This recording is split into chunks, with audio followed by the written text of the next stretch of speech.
call this meeting of the Jacksonville City Council to order. First off, we'll do the Pledge of Allegiance, and I'm going to ask Mayor Pro Tem Jerry Bittner to lead us in that, and followed by the invocation. Please stand.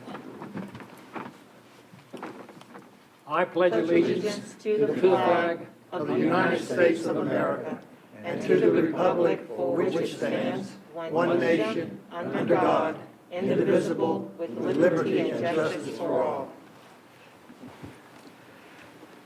Our Heavenly Father, as always, we pause to give you thanks.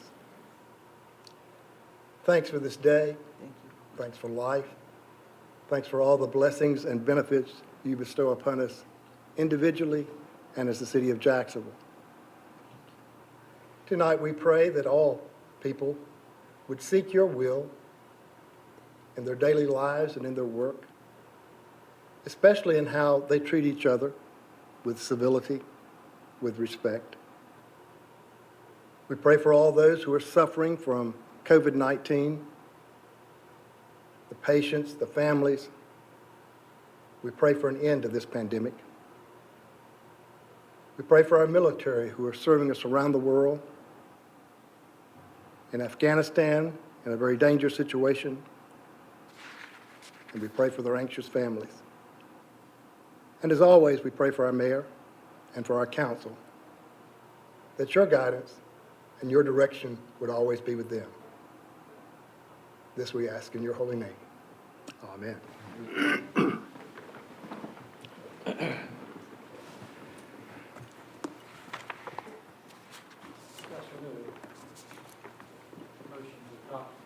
Right.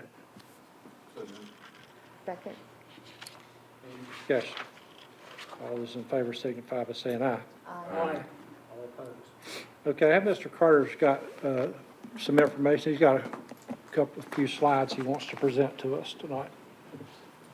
Thank you, Mayor. Thank you, Mayor and Council. I appreciate you giving me the opportunity to give to you and to the public. And if you're in A and B, or if you're in the atrium outside, if you'd please listen to what I'm about to say. I think it's very important information for many of you who are here to speak tonight at the public comment session. I'm about to give the council and to you the most current information that we have from the census and how it would affect, and I'm sorry, I'm getting feedback, so I thought people would again, how it affects the redistricting. I'm going to do 3 slides. Bear with me as I walk through these. The first one, I'll call it a legal slide because I want to go over the law to some extent here. But again, I think it's important to understand the law, and the next 2 will get into the actual details of what we have been able to ascertain at this moment in time. First thing is you redistrict based upon the actual 2020 census block information. We received that, it was made public last week, I think again Monday or Tuesday. To redistrict, you have to do several things. It's not just a matter of you go and you draw lines, this and that and the other, et cetera. There are several components to redistricting. I'm just going to mention them. I could at a later time go into more detail about them, and some of them are not even on the slide here. But I want to go over the list because I want folks to know that there are rules and guidelines in redistricting. The wards have to be compact.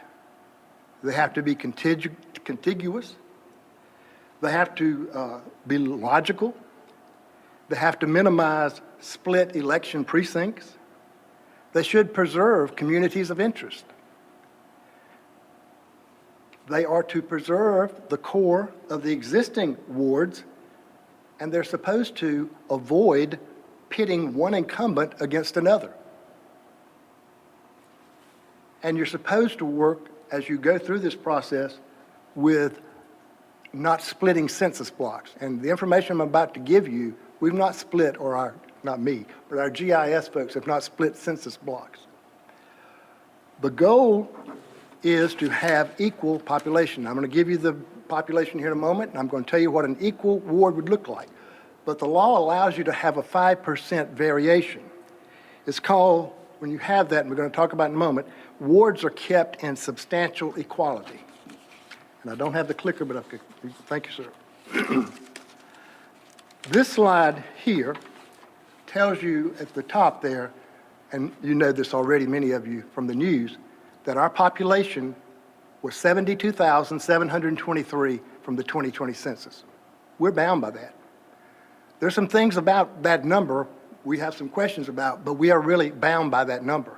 Any challenge of a census would, again, be an uphill battle. Therefore, and I want to say, the number, hold on a second with me, please. The number of the 2010 population was 70,145. And even Gail lets me do this math in public.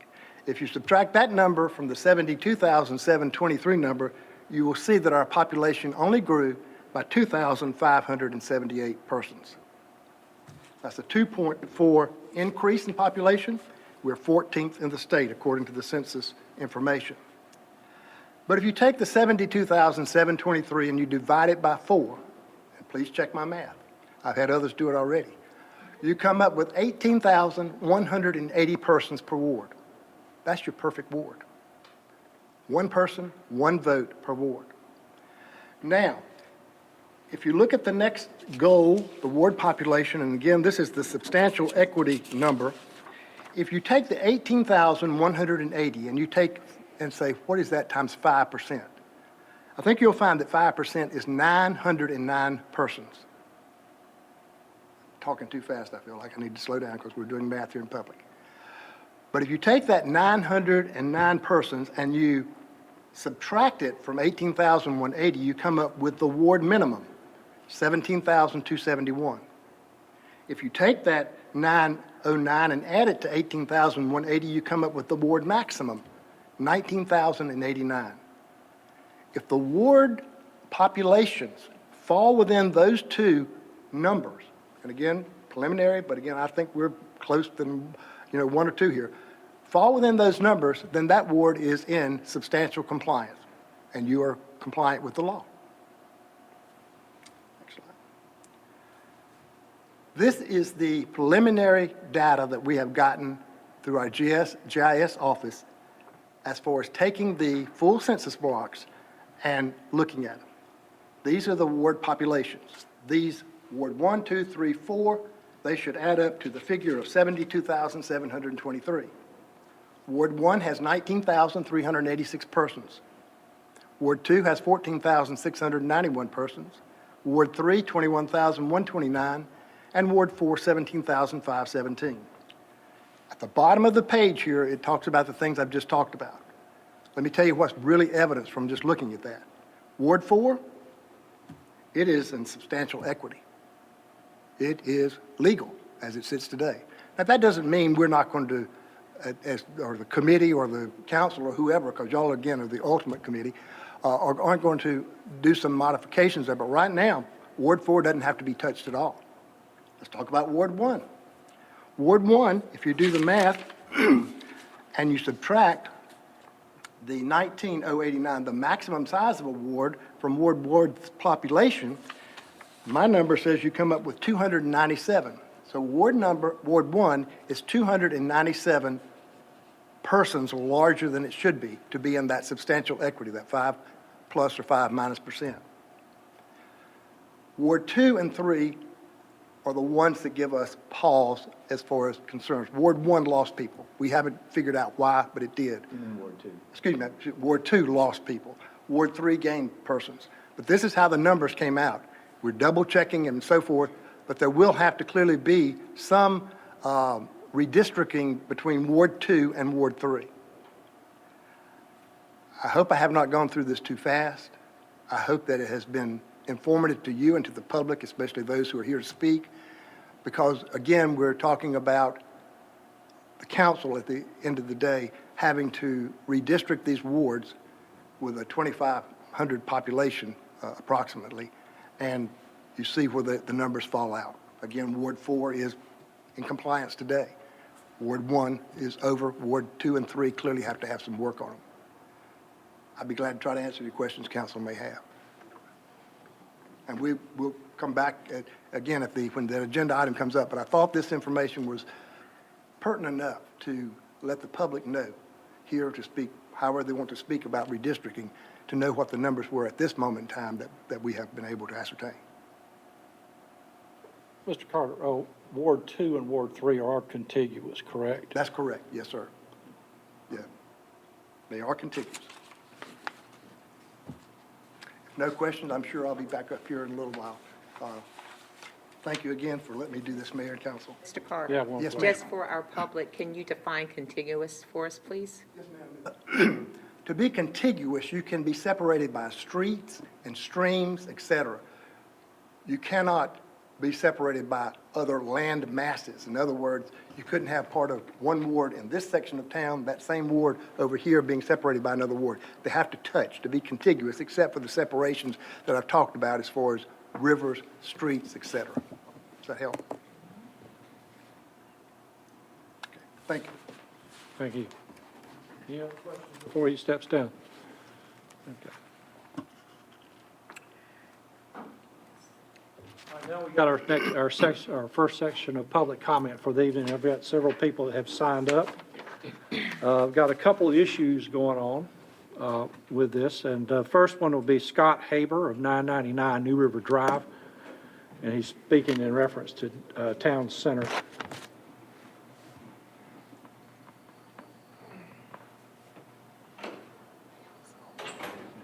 Good afternoon, Council. How are you this afternoon? My name is Scott Haber. I represent 999 New River Drive, Town Center Apartments. From talking to the city and tenants that are living in Town Center right at the moment, we're all concerned on what is going to happen as far as our housing situation and if this plan that the city has does go through to shut Town Center Apartments down on the 25th of October, where are over 300 and some on tenants, including families and whatever else, gonna go? I mean, I've been up on apartments.com every single day looking for apartments, and there is nothing in my price range. I am a, I collect SSI. My brother collects SSI and SSDI. And right now, the part that we're facing is the fact of possibly becoming homeless again. And that's a fear that scares most of the tenants.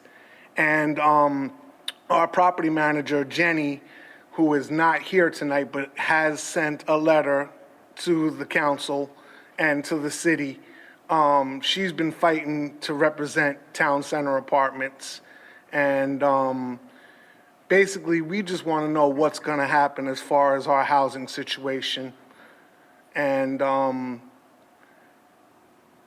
being a person that has just recently moved into Town Center a year ago and being homeless more than 10 times when I lived back in New York, I know what it's like to be homeless, and it's a very scary situation. And I'm not only speaking for myself, I'm speaking for my wife and also my brother-in-law. I mean, my brother, I'm sorry. All three of us are scared on what's going to happen as far as our housing situation.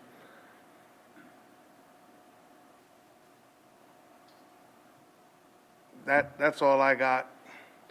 Thank you, Mr. Haber.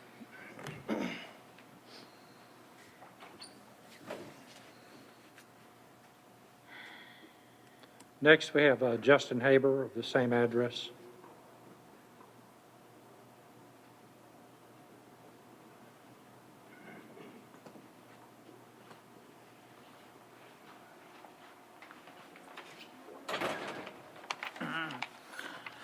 My name is Justin Haber. I live at Town Center. The main thing that worries to me is about every night going to sleep and waking up knowing what's gonna happen or where I'm gonna be. That's all I have to say. Thank you.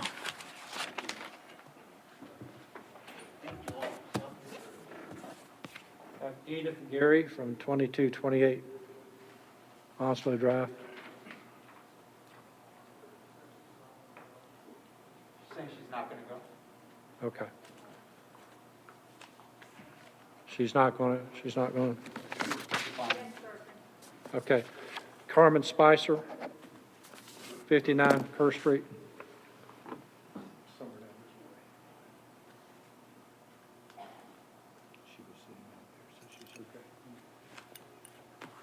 Somebody try to find Mr. Spicer. There we go.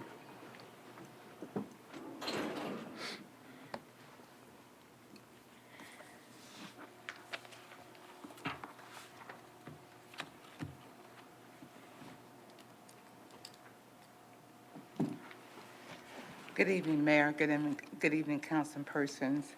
My comments tonight is on defining your ad hoc committee for redistricting. Is it a committee just for observation? Or is it a committee that has actually input in the decision of redistricting? I understand that report we received is a preliminary report from the Census Bureau, basically suggesting. I'm a little confused, whereas it is a preconceived notion that redistricting will happen in the city of Jacksonville. So my question again is there a real function?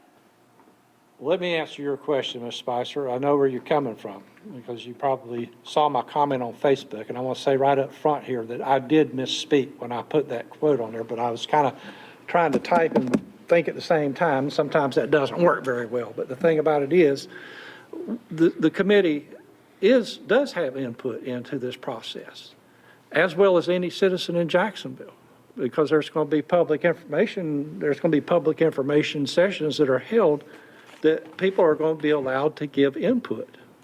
And so basically what I'm saying is that, yes, everybody's got input. Thank you so very much. Have a great evening. Good to see you. I guess we'll clear that up as we go along, because I'm confused right now. I'm totally confused. We'll get it cleared up. Okay.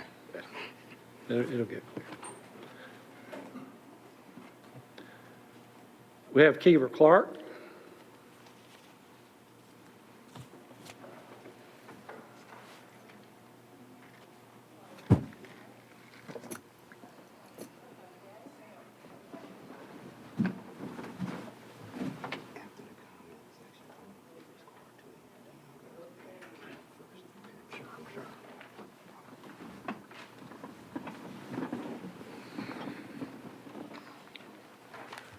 Good afternoon to all of you. And I'm not going to repeat what Mrs. Spicer has already said. But when I read the article, it sounded just like what I said when I was here before, that smiling faces tell lies. And I know that Onslow County is a very, very conservative city. And if they could cut, I see the census and whatnot, but if there was any way that we could be cut completely out, that's what Onslow County, City of Jacksonville would do. And we know we had to go to court before we could ever get wards that would allow someone that looked like me to be on the city council. And it might be what we have to do again if things don't come out like they should. And I know from experience that some people, I'm not talking about this council, but some people have always wanted to get rid of certain wards. How do I know? They talked to me about it, getting rid of wards. You don't have enough people in the ward to have a representation. But this is what it's all about. Why should we pay taxes just like everybody else and yet not be represented? And that's why I'm here tonight to say that we want to be recognized and have persons on the council that look like us, and I hope they will speak for the interests of poor people. Onslow County is all about, City of Jacksonville, is all about building big, fine buildings. But old people that don't have money to buy medicine or go to the doctor like they should, they can go to Hades as far as Jacksonville is concerned. And that is my concern about what is going on here. And I wanted to talk about the water issue, but I'm not going to talk about the water issue now. But I'm talking about how the displacement of New River, the people that live in New River. I live in the precinct of New River, but I don't live in New River per se. And thank God I can, afford to buy my medicine and afford to go to the doctor. But there are many people cannot afford to go to the doctor, can't afford to pay high rent, and New River will be just like New York, Washington, D.C., Chicago, and all the rest of the cities, that they will displace them, and when they finish building, they won't have any place to go because they can't afford to pay the money it costs to live in New River. Thank you very much, and I hope you will consider the census and all the other things. Thank you. Have a good night.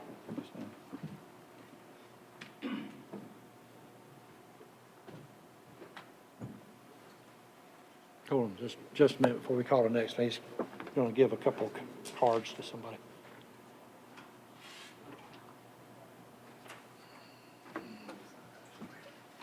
Two more.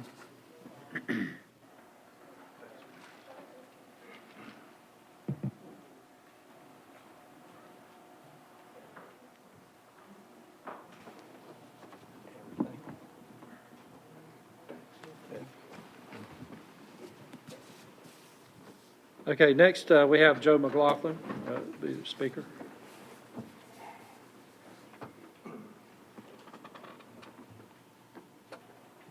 Mr. Mayor, can I take this off? Yes, sir, absolutely. Thank you, If you would council please members. It's give good your to name be- and address for the clerk.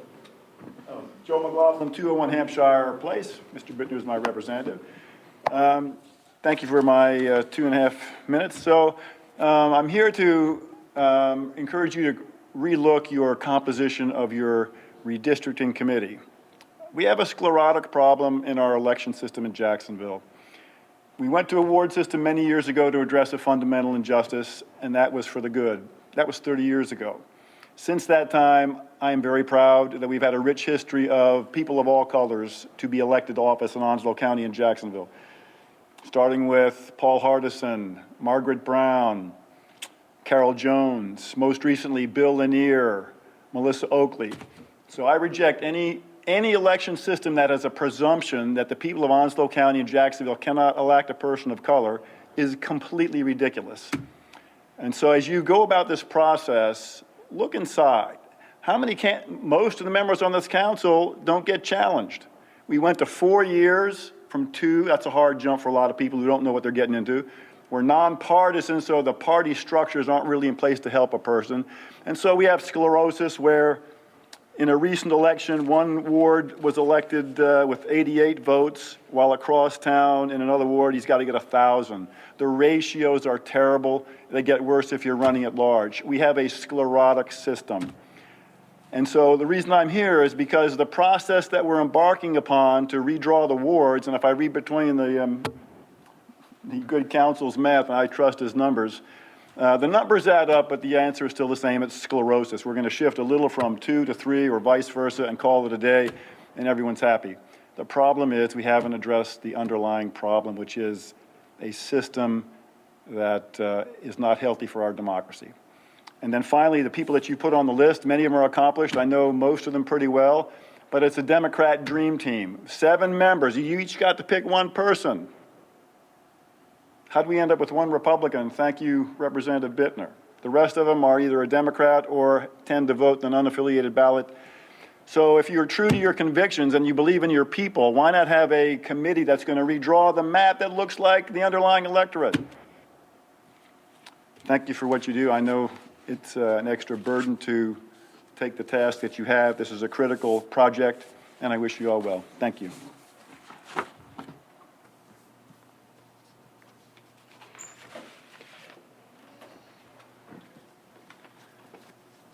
Mr. Carter, you have a statement from Marcy Wofford. Yes, sir. I believe she's here, but she asked that her email to the council with the Carmen, to Dr. Woodruff and myself be read in the record, and I'll read my response to her. It is from Marcy Wofford, W-O-F-F-O-R-D. Ms. Wofford writes, City Council, City of Jacksonville, redistricting. Mayor Phillips' recent Facebook comments do not represent what was presented at prior city council meetings by the city manager and/or the city attorney, who seemed to state that wards 1 and 4 are required stars by law in stars to stay, quote, minority, majority, end quote, wards. What is the process the city is going to use, question mark. Please release in writing the law that governs the process of redistricting for City of Jacksonville wards. I have attended meetings where it was discussed to pick committee members, comma, the process of keeping these minority, majority wards, etc. The mayor's comments do not seem to represent the city's official process, and we need clarification. We need reassurance that wards 1 and 4 will essentially have the same makeup, and African-American constituents will have equal representation on the City Council of Jacksonville, NC. The city website states, and she says, special wards.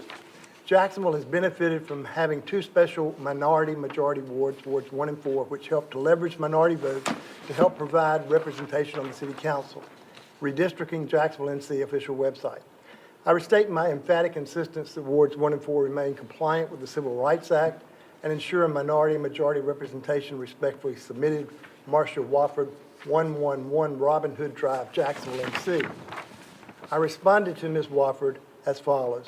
Ms. Wofford, I am in receipt of your email. I have viewed the city's webpage on redistricting, comma, which I had not previously seen. I have asked city staff to remove the page until after Tuesday night's council meeting. Several things on the page are incorrect or misleading. For example, the 10% comment. After Tuesday night's meeting, we will redo the web page with the correct information. I will be addressing the redistricting issue Tuesday evening before council as they consider the proposed committee and the proposed resolution setting out the work of the committee. I am copying you on that agenda item for your reference. Thanks, John Carter.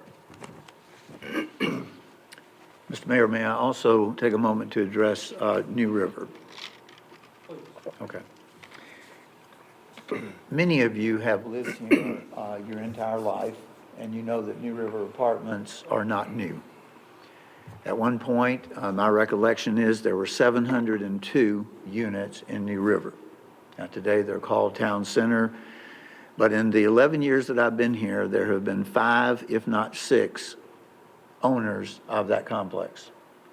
That complex, if I understand correctly, was built in the 50s, maybe late 40s, but let's even say it was built in the 60s.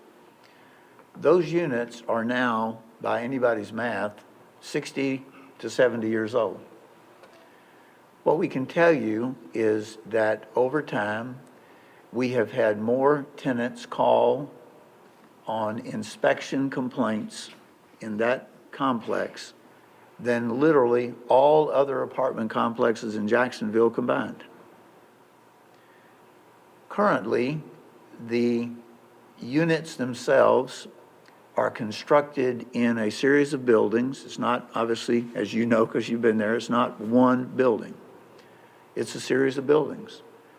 And those buildings, some have 4 units in it, some have 6 units in it, but they all have a common crawl space. Now, what's a crawl space? That's the space under your floor. What we have found in our inspections over the years is that the sewer system in almost every building has failed. And what happens is that when people flush their commodes, a little bit, if not a lot, of the fecal material that they're flushing winds up under their unit rather than going out to our sewer plant. What we've also found through detailed inspections is that there is mold and mildew in a vast majority of those units. I can tell you that certainly the city staff tries to have empathy with anyone who is facing being evicted. What I can also tell you is that under the law, we have an obligation to make sure that things meet the minimum housing code. And for that reason, out of the roughly, I'm going to use a general number because I don't know the specific number, I believe there's something like 690 units still at Town Center or New River. Over 300 of those units are currently vacant. Why? because the city has inspected them and simply found that they're not habitable. There are also units in there which are currently which are currently occupied, but once again are living in the deplorable conditions which I just described. Over the 11 years I've been here, we have met with property managers and property owners. We've heard a lot of promises. Guess what? All we're hearing is still a lot of promises. In my opinion, we finally have the current owner in a position where they understand the city is going to require you to do something other than simply put lipstick on the doorknob. I won't use the phrase that I would normally use. We cannot, as a city government, allow people to live over fecal material and in units that are deplorable. We simply cannot do that. Later this week, the city attorney and I, along with several other staff members, will have another meeting with the owners of Town Center. These are not local owners. These are real estate investment trust. Most people don't know what that is. It's basically a tax shelter where you buy units. You don't really do your homework, and I can tell you from the discussions that John and I've had with one of their representatives, they bought this place sight unseen.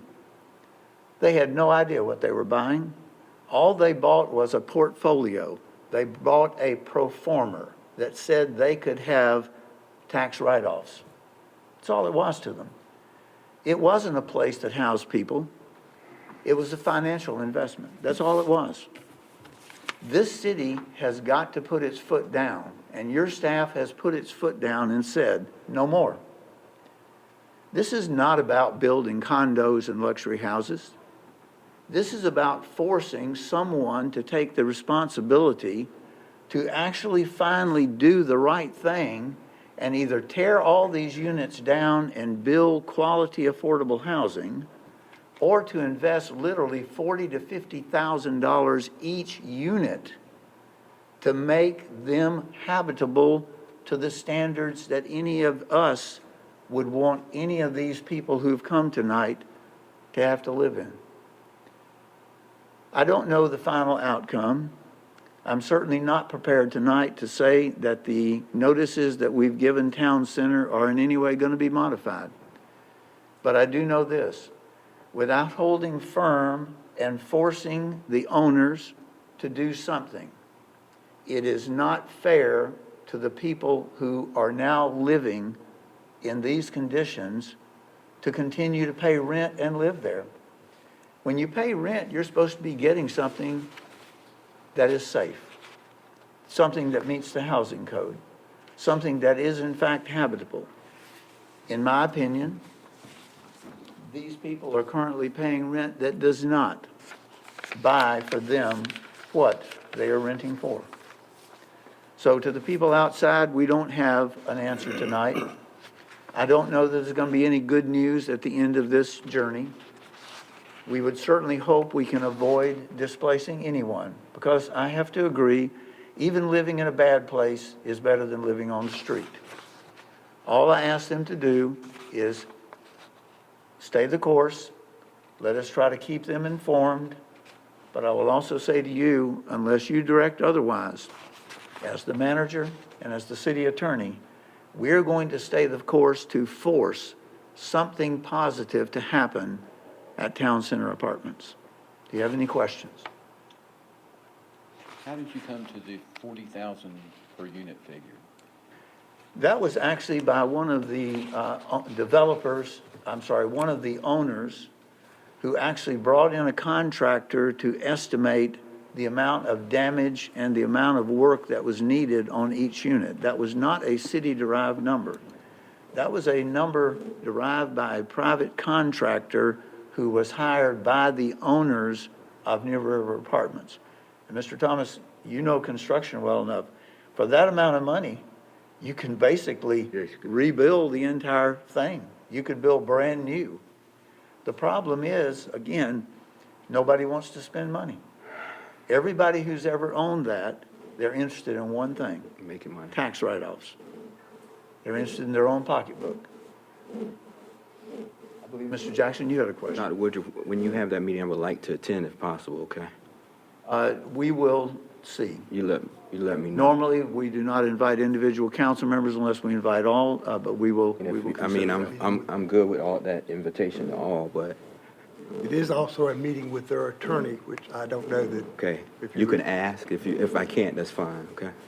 We'll ask. Because we have talked about this over the years, and we know that unless you get an entrepreneur that could come in there and knock them all down and then build them up, that's about the only course right now.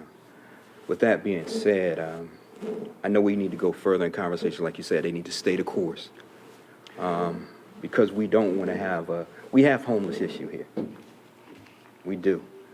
But we don't have a homeless issue like they have in San Francisco or New York City. Matter of fact, New York, and there's been other cities up north that have been relocating some of their homeless people for, I guess not best words I could use right now, where they've been giving people actually bus tickets to move, to be near family. There might not be family there, but they'll come south because the weather's better here. So it can get a whole lot uglier, and us as a community got to figure this thing out. So, but I just want to, and I had given my card to the young man that came up first, and I want to be involved in the conversation with them. At least so I want to reassure that the idea is not to put them on the street. Like you said, it's deployable. I know about, a lot of the code enforcement has talked to me about what's been going on over there. I've gotten complaints. You got a lot of elderly and low income and disabled over there, and it's a terrible situation. Something has to happen, but we don't want to make people homeless. So that is not the idea. That's not my idea, and I'm sure that's not the idea of the city and the council. We just got to figure this thing out. The degree that the staff has gone to, we have even drawn up with our past and current expertise 3 different redevelopment plans on how I believe you as the city council could support the total redevelopment of that property. We have shared those with numerous potential investors.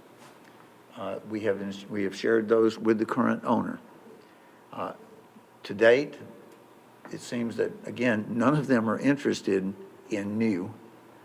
They're simply interested in being allowed to reopen with very little effort.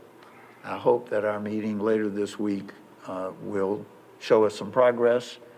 I have to admit, I'm a little skeptical that that's going to happen.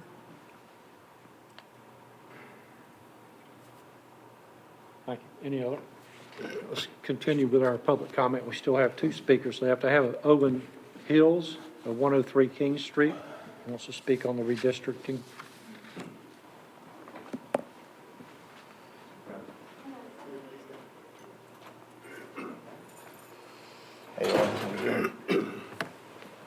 Good evening, everybody. First, I'd like to thank the city attorney for his wonderful presentation on the redistricting process. I think one of the understated purposes of the city council is education. There was a man who came out here previous to me, and he said that we have a sclerotic system. I agree with him, but not for the reasons that he stated. I am 28. I will be 29 in January. The least active voting ages are 35 and under, generally 18 to 35. We don't vote. A lot of that comes down to trust. Trust in the process, trust in the people who are in charge of the process, okay? I've taken the time to look back at the initial meeting where the redistricting process was decided on. Realistically, I mean, the website stuff is definitely not great in terms of discrepancies on the website. That is one thing that, like, if you want young people to trust the system, to participate, if you don't want votes decided by less than 100 people, we have to show competency by having the accurate information on the internet.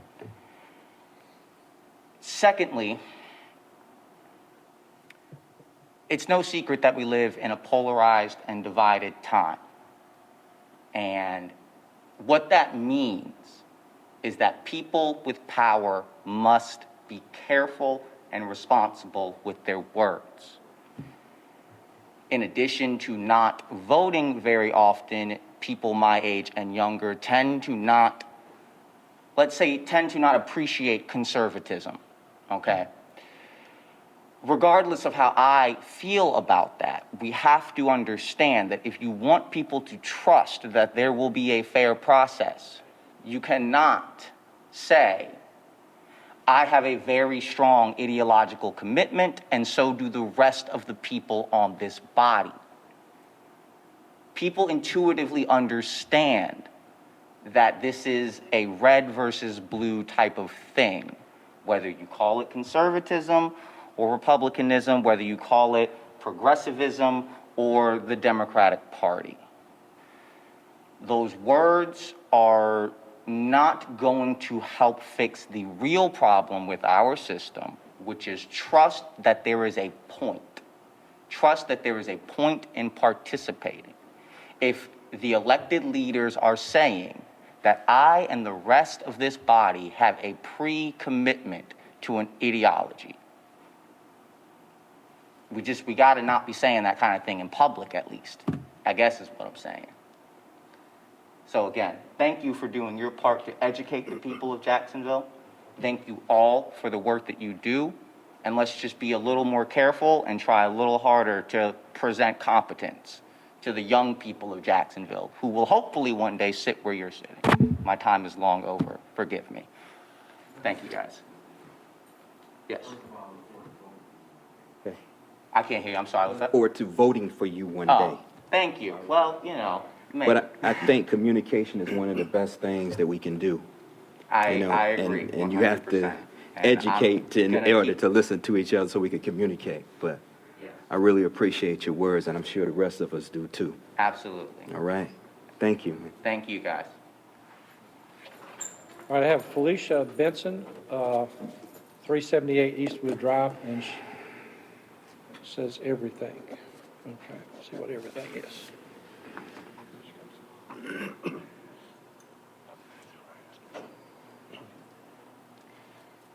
Hello. I have been listening to everybody's concerns. I have lived in Town Center since October 17th of 2017. When we first moved into the apartment, there were some issues that was going on with the apartment. My main concern is I have 3 kids from 17 to 3. I have a 67-year-old mother that also lives with me as well. Every night when I come home to turn the key, my mother is distraught. She is worried to death about what is going to happen. I have been getting mixed stories throughout this whole process. I have been told that we have 60 days to vacate our apartment and to find another apartment to stay in. I have told that we're going to be relocated to either Sandy Run or Holiday City. I don't know about y'all, but those are the 2 places I don't want none of my kids in. I heard you guys have cleaned them up, but to the best of my knowledge, it is still not a good place to stay. And it's not a place where I want my family to live. I just ask that you guys don't put us on the street because some of us don't have the money to move. We don't have the funds. We barely have the funds to pay for our rent there. Should we be living there under those conditions? No. But that's not our fault. I think that this whole thing has came and put a damper on everybody. It stressed me out so bad to where I am on blood pressure pills, and I haven't been on blood pressure pills before. I heard what you were saying, Mr. Bryan. I do appreciate that their communication needs to be there. It does. Because any day now, we don't know as the residents of Town Center on what's going to happen. Like I said, we have been told a lot of stories about either you guys are going to demolish, all of us have to vacate. Where are we going to go? Where are we going to go? We're at the place where we at now because it is our income. That is the only place that we can afford to live. I just want y'all to take that into consideration, because if I was told that my apartment is marked condemned, they're planning on bulldozing my apartment to be the first section that goes down. Where am I gonna go with 3 kids and an elderly mother in the middle of the night? Can y'all put yourself in our shoes? Thank you. Thank you.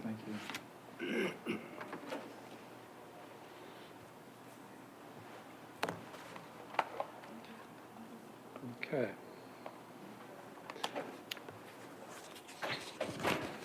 Minutes from the August 4, 2021 Joint City JTDA meeting and the August 4, 2021 regular workshop meeting, and 3 consent items, and I'd entertain a motion to adopt those.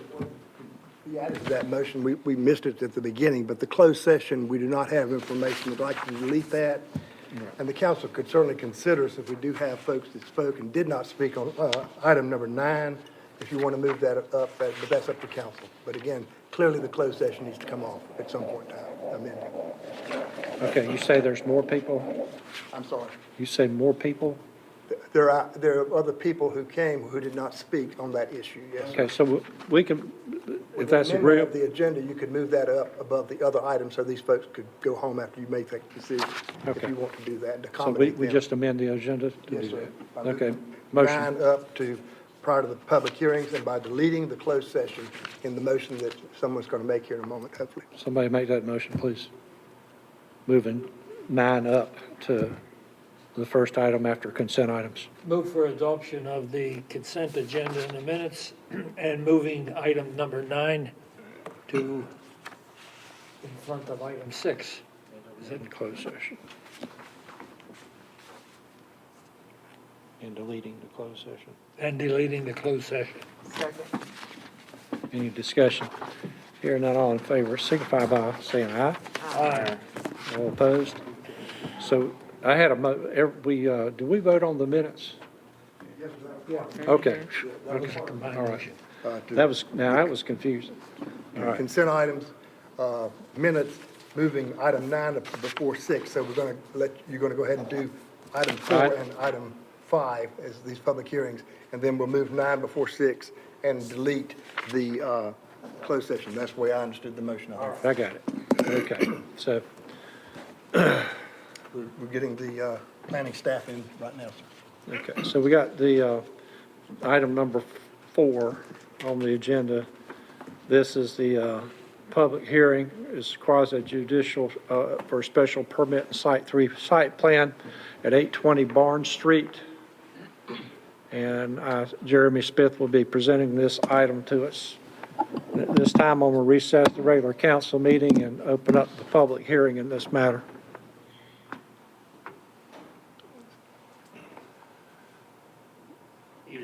Would you be sworn, please? Do you swear the information you're about to give is the truth, the whole truth, and nothing but the truth, so help you God? I do. All right, thank you. Go ahead, Jeremy. Thank you. Thank you, Mr. Mayor, members of the City Council. Agenda item 4 is a special use permit and type 3 site plan for 820 Barnes Street. Most of you are familiar with this location as a former Jacksonville Station number 2, I believe. We've seen this site entertain requests for the Zing Zum Children's Museum, and most recently, the Parks and Rec Department had hoped to use it for a community recreation center. Notice the vicinity map before you. This project is zoned RSF 7 This is a request from our Transportation Services Department to use the building for a governmental facility and office, specifically for a traffic sign shop. It should be home to about 4 employees who would operate on a normal business day. Before you on the screen is the site plan. Governmental facilities require 1 parking space per 1,000 square feet.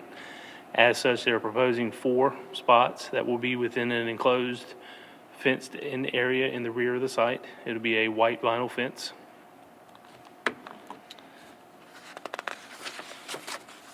The planning board reviewed this request at their August 9th meeting and recommended approval. City staff is recommending approval of this request with findings of fact A through G being found in the affirmative, and that the proposed facility permits a valued community service to operate at the Barn Street location and reuses a city-owned property. Staff, along with representatives from Tidewater and Associates, which used to be Parker and Associates, they are the firm that prepared the site plan, are in attendance and be happy to answer any questions that the council may have. Questions? Jeremy? Okay, thank you. This is a public hearing, and is there anyone present? You'll check that.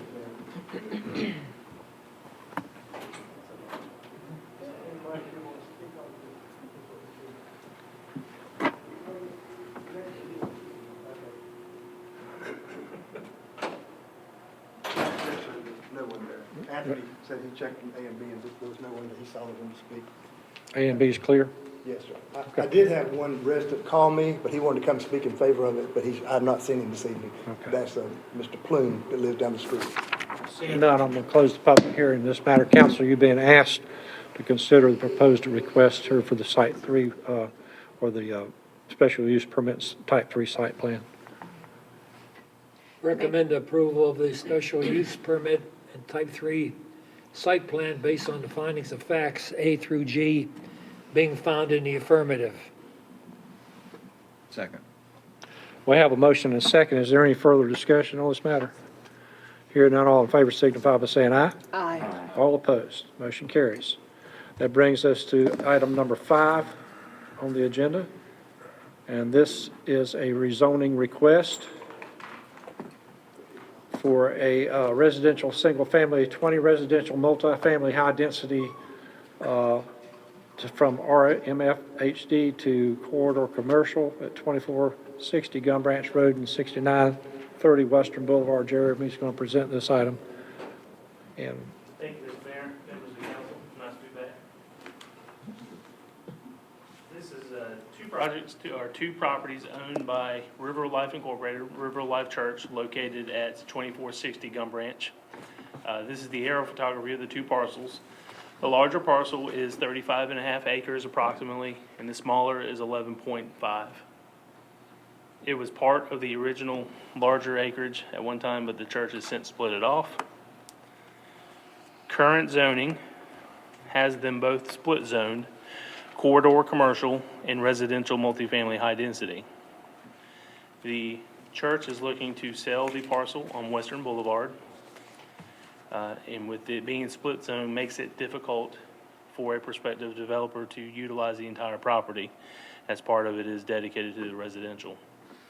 So working with their design professional, Mr. John L. Pierce, staff had directed the church to look at a rezoning of this property at a request to do away with the split zoning and make it all corridor commercial zoning. The current land use, unfortunately, land use plan identifies these properties as future high-density residential. Staff does not support this finding in the Campbell land use plan. This is not the trend in this area along Western Boulevard, and with our recommendation of approval, we would ask that City Council direct us to amend the Campbell land use plan. This is what it would look like if both parcels were rezoned to corridor commercial. As you see, it's more consistent with what the area is developing, with the Moore's Barbecue is one of the newer developments out there, along with the Lowe's Food Shopping Center and the new Gum Branch Crossing Shopping Center directly across Gum Branch Road. The city's planning board reviewed this request at their August 9th meeting and have recommended approval. City staff are also recommending approval, with findings of fact B through J being found in the affirmative, and findings of fact A would be found in the affirmative if staff is directed to update the Campbell Land Use Plan. And we believe that this rezoning advances the public interest by creating more development opportunities. Mr. John L. Pierce, I believe, is in attendance, along with staff. Will be happy to answer any questions that the council may have. Jerry, there is a road already there, correct? There is a driveway and I apologize for not having newer aerials available on here, but you can see where they started building it on that aerial. It comes out directly across from Williamsburg Parkway, but that is a driveway that leads back to the church site. Is that eventually going to become a city street, or is that going to stay a private drive? Possible. I believe that was looked at when it was built. The profiles were there in the plans, but at this time, that's not happening right now, but it could happen in the future. How does this come about, that you got a parcel with two? Just to give you some background, and not, obviously we don't want to allude to anything we've talked to because it may not happen, but we did have someone contact us about the Western Boulevard parcel, wanting to use it for a corridor commercial use. That was the entire parcel, realizing that the split zone was there, which we believe was just a residual of when the Western Boulevard extension occurred several years ago. And most of this area was TCA at the time, the townhomes, condominiums, and apartments, and that was a leftover artifact of that zoning that was in place at the time. But I mean, it was one parcel that was, at that time. Yes, it was actually multiple parcels that the CVS, the AutoZone were all on there, that they've just been divided off over time. Just like where the Moore's Barbecue and the other parcel along Gum Branch Road have divided out. But yes, it was all one parent tract that was split zoned at one time, all. Thank you. Mr. Pierce, you have something to add there? Public hearing, Mr. Mayor. It's a public hearing, I want to recess and get that on the record. Oh, okay. Open up public hearing then. Mr. Pierce. Hope everybody's doing okay, being safe. The road we built that collects through is called the driveway. We did build it to city standards. We just hadn't come before the city and to get it, but it was built to all the standards of the city. You'd asked that question, I think, Randy, but anyhow, someone did. But I'm here to answer any other questions y'all may have. Council, any questions of Mr. Pierce? Thank you. Sean. Is there anyone else present that wishes to speak to this matter since it's a public hearing?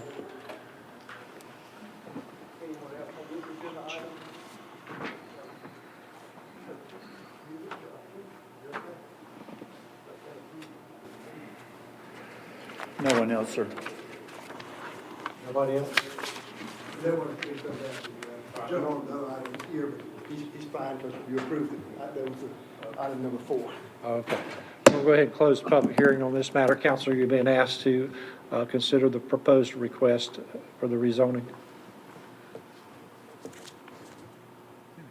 Mr. Mayor, I'll make a motion that we approve the rezoning request based on findings of facts B through J being found in the affirmative, and that we also direct the city staff to update the Campbell Land Use Plan so that fact A will also be in the affirmative, and this rezoning will advance the public interest. Do we have a second? Second. Discussion. Hearing none, all in favor, signify by saying aye. Aye. All opposed? Okay. So we're going to move number 9 up. And this is going to be at the May, let's see, this is a resolution established the 2020 ad hoc redistricting committee and appointment of committee members. First off, I got a few comments I'd like to make before you do, John. I want to begin by publicly stating that I am very proud of the fact that our city's elected officials are nonpartisan. We all know that the city is required by law to redraw our ward boundaries after each U.S. Census to ensure one person, one vote rule as required by the United States Constitution. The agenda item is not about agreeing with or disagreeing with the ward system. It is simply about meeting the rule of law, drawing the boundaries that result in each ward having as closely as possible the same population. On Monday, the city attorney advised me that a local citizen has hired an attorney to sue the city and challenge the makeup of the Redistricting Advisory Committee. Before I turn it over to John for comments, I do want to make one statement. I selected someone to that committee that I felt would do a great job on it. He had done it before. I did not take into consideration his party affiliation or any other reason other than the fact that he's been a citizen of Jacksonville for many, many years. He has been a contributor to the growth and welfare of the community. And again, I think that he would do an excellent job, and I think he would do an unbiased job. So with that said, at this time, I'm going to turn it over to the city attorney and the city. Oh, before I do that, I want to say that I saw all the selections that were made by everybody, and I feel like every one of the people that were selected would commit themselves to do an excellent job and try and be unbiased in how they went about their duties. Now, at this time, I'm going to turn it over to the city attorney and the city manager to make comments and provide thoughts for your consideration. Members of council, I believe I'll be brief because I'm going to go over some of the things the mayor has already said. As you each know, the city has a ward system, and under the United States Constitution, there is one person, one vote requirement. Every 10 years, we have talked about this in reference to the census when that was going on, and certainly have talked about it since. There is a decennial census of the population in the United States. And this data came back, like I said, it was Monday or Tuesday that became public and was released by the Census Bureau, much delayed, et cetera. But it is finally here. Drawing the boundaries. Again, this is one of the slides I believe we may have already touched on, but we'll touch on it again.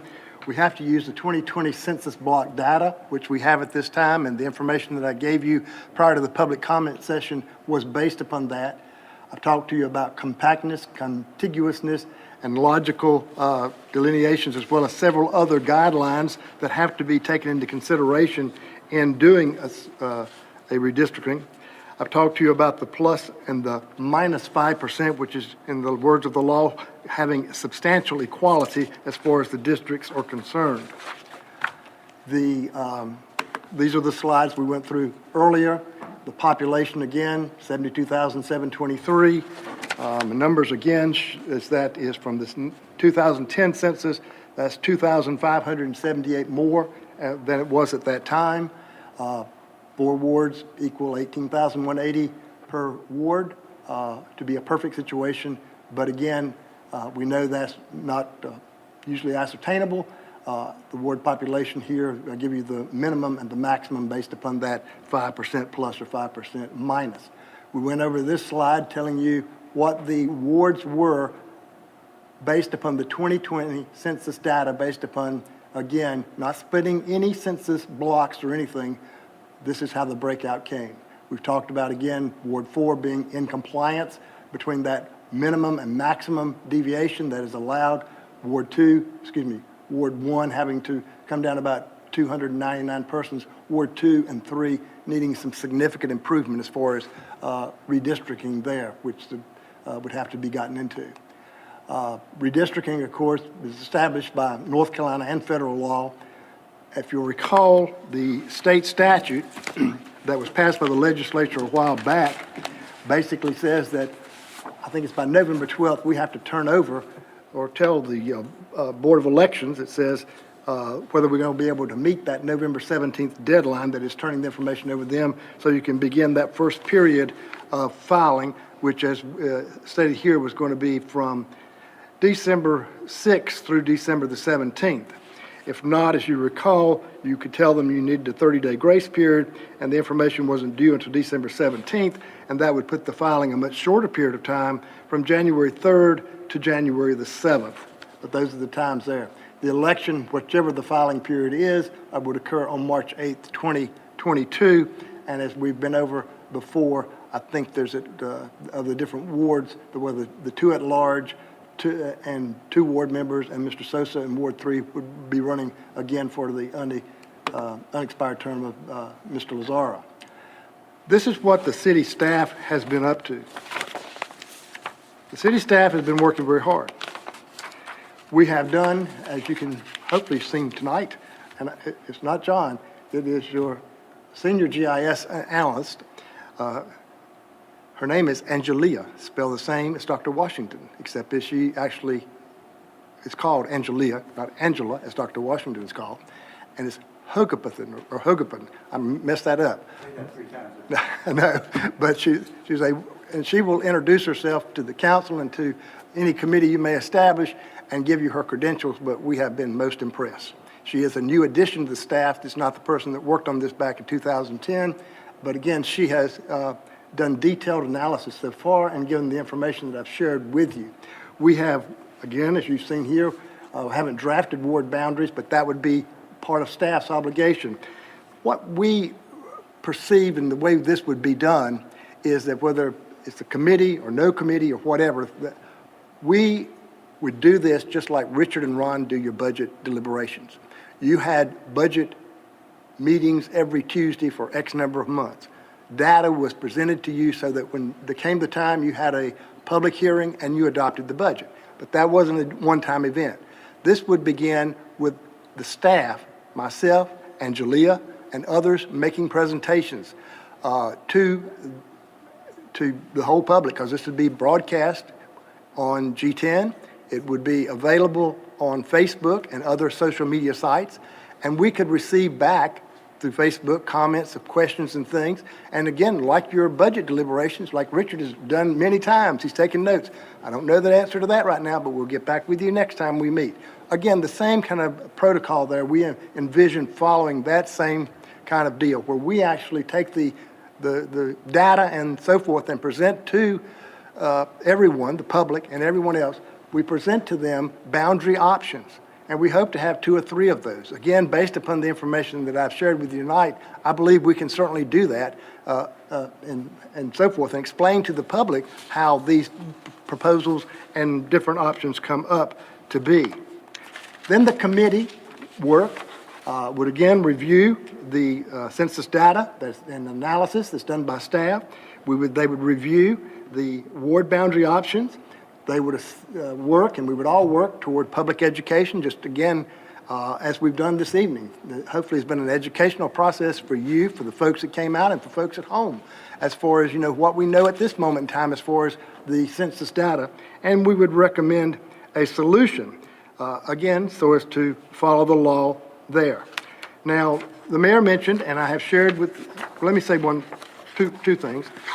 The mayor mentioned to you, Mr. Mclaughlin's attorney did share with me a phone call and an email, and in reference to what Mr. Mclaughlin has expressed to you this evening as far as their concern about the composition of the committee that has been nominated by the various council members. They wanted, as I put in my email to you, this to be delayed because of a meeting tonight so other folks could come out. I told him because of the time crunch that council was under, I certainly could not advise council to do that, because I think we need to get to work getting this solved. So hopefully we can meet that first date, and I believe we can based upon the data we have so far. But he asked also, was it required that you have a committee? And I indicated to him, no, the law didn't require that. And the law requires this. The law, and I sent this to all members of council, but basically, after you get the census data, it only requires 2 things.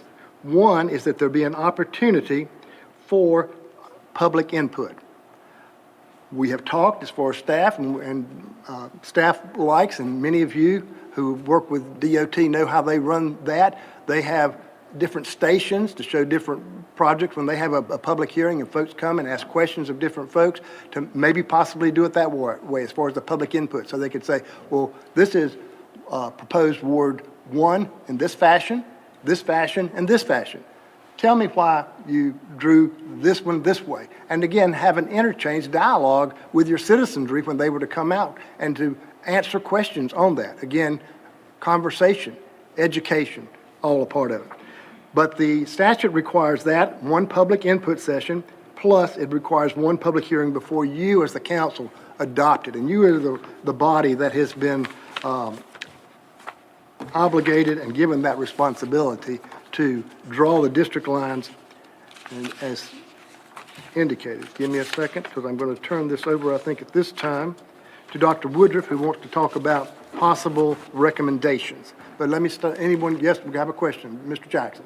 Can you explain what one person, one vote means? It means that each ward has to have an equal population.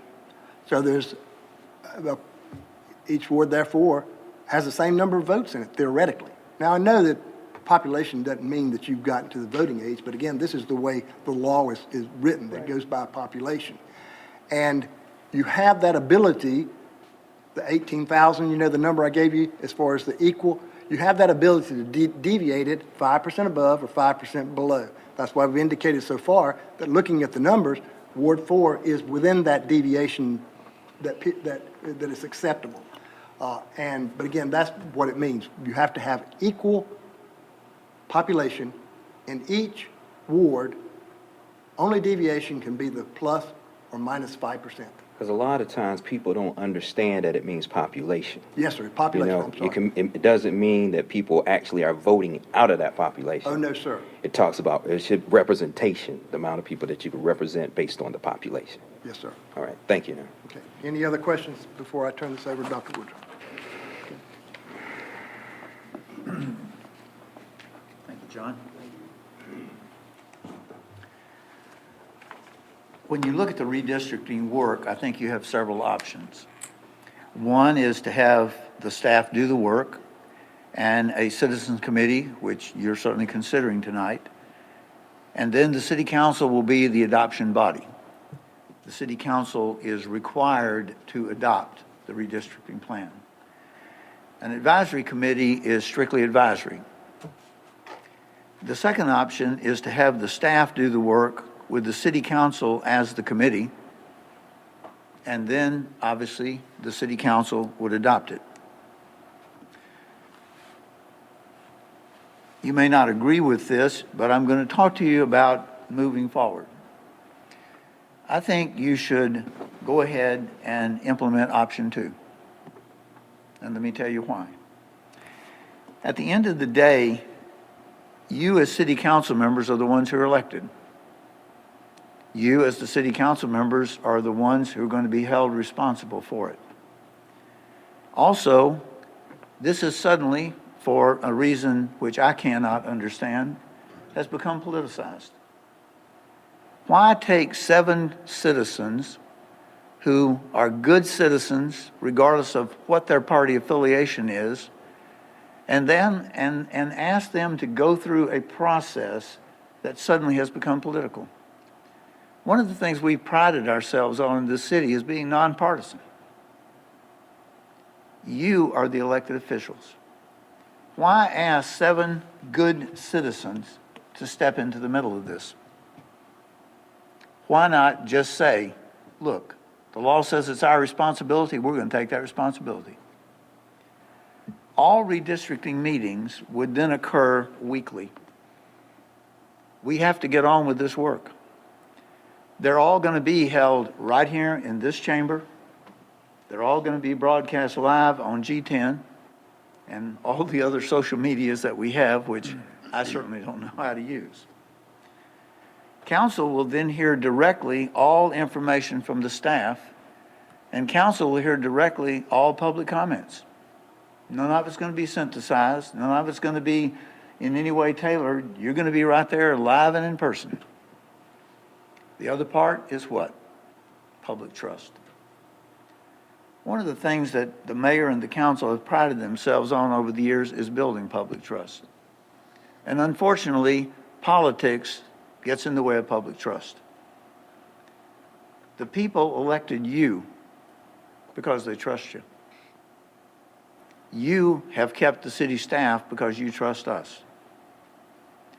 It would be okay tonight for you to say, well, we're going to stay with the committee. And if you want to do that, that's your choice. I'm recommending to you that you don't, for the reasons I just gave. This isn't about is somebody winning the argument or somebody losing the argument. This is about you as the elected official standing up and saying, by golly, this is our responsibility and we're going to take it and we're going to get it done. And we're going to make sure the public thoroughly understands that this is a process that is in any way just a good process and that you can trust us. Because why? They elected you. In the recommendation, I recommend that we start meeting every Wednesday at 5 o'clock. Why Wednesdays? Well, if you look at the calendar on G10, it's pretty busy every other day of the week unless you want to meet on Saturdays and Sundays. So Wednesdays is really the only available time. And that we get to work right away and have these meetings in September and October, because guess what? You got to have this thing adopted by November the 2nd, unless you call a special meeting. Now, why November the 2nd? Remember what John said a while ago. This has to be in the hands of the Board of Elections no later than the 12th so that they can conclude it by the 17th. So your council meeting would be November the 2nd. I know that's not what you expected to hear tonight. You're not going to hurt my feelings if you go with the committee, because I believe they're honorable people. I believe they will do you a good job. But I also ask you to reflect on the fact, given what's happening, do you actually want to ask those 7 people to do this job? I would say to you, grab the plow by the handle, get it done yourself, and I can pledge to you the staff will make sure that we do our part. Thank you. Thank you. All right. So we'll go ahead. Let him on the right page. Open it up for discussion. I'm going to make a motion that we move ahead with the appointment of the Redistricting Committee as set forth, and I'll provide my reasons later, but I'm going to make that motion to get it on the floor right now. A second. We have a motion and a second. Any further discussion with this? Yes. You summed that up pretty accurately in your remarks about nonpartisan elections for the council, that we take pride in the fact that we elect people to represent all the people without regard to political party affiliation, Democrat, Republican, Independent. Our many boards and commissions, through all the years I've sat here as city manager and a board, never have I ever heard anybody raise the question when we're making appointments to the planning board, recreation, environment, all our many boards and commissions that, oh, I don't like that person because of his party affiliation. We appoint people because we think they are outstanding citizens and they can do a good job for us. That board and commission can be a vehicle for public information, just like the council. The meetings can be televised, be right in front of the people. By some of the, Mr. Mclaughlin by name, bringing up the fact that this redistricting committee is political, he's politicizing the process of us appointing a committee that, as far as I know, no one's been nominated because of their party affiliation. We are nonpartisan in our boards and commissions, and as far as I can see, all our boards and commissions have always operated on what's best for Jacksonville, not what's best for the party I represent. Well said. I will ditto with Councilmember Bettner. It is no secret that if this board was not a nonpartisan board, I doubt very seriously that I would be sitting here. It is very true that over the years, we have had African Americans who have been elected to office. And I thank Mr. Mclaughlin for mentioning those names. But in listening those names, that list was very short. Whereas if he was talking about white constituents, that list will be as long as the Nile River. I also believe that each council member was given the task that after this discussion and debate started, April, May of this year, we were tasked to identify individuals within the city of Jacksonville whom we felt was confident that could bring to the table a new set of eyes to help us navigate the 2020 census and looking at the possibility of moving lines within our Ward 4. 10 years ago, when the committee met, they knew then that based upon their decisions, that 10 years later, there was probably going to be a more difficult transitions because populations at times waxes and wanes. And particularly since we have military installations here in Jacksonville, our populations do wax and wane, and they wax and wanes within the wards.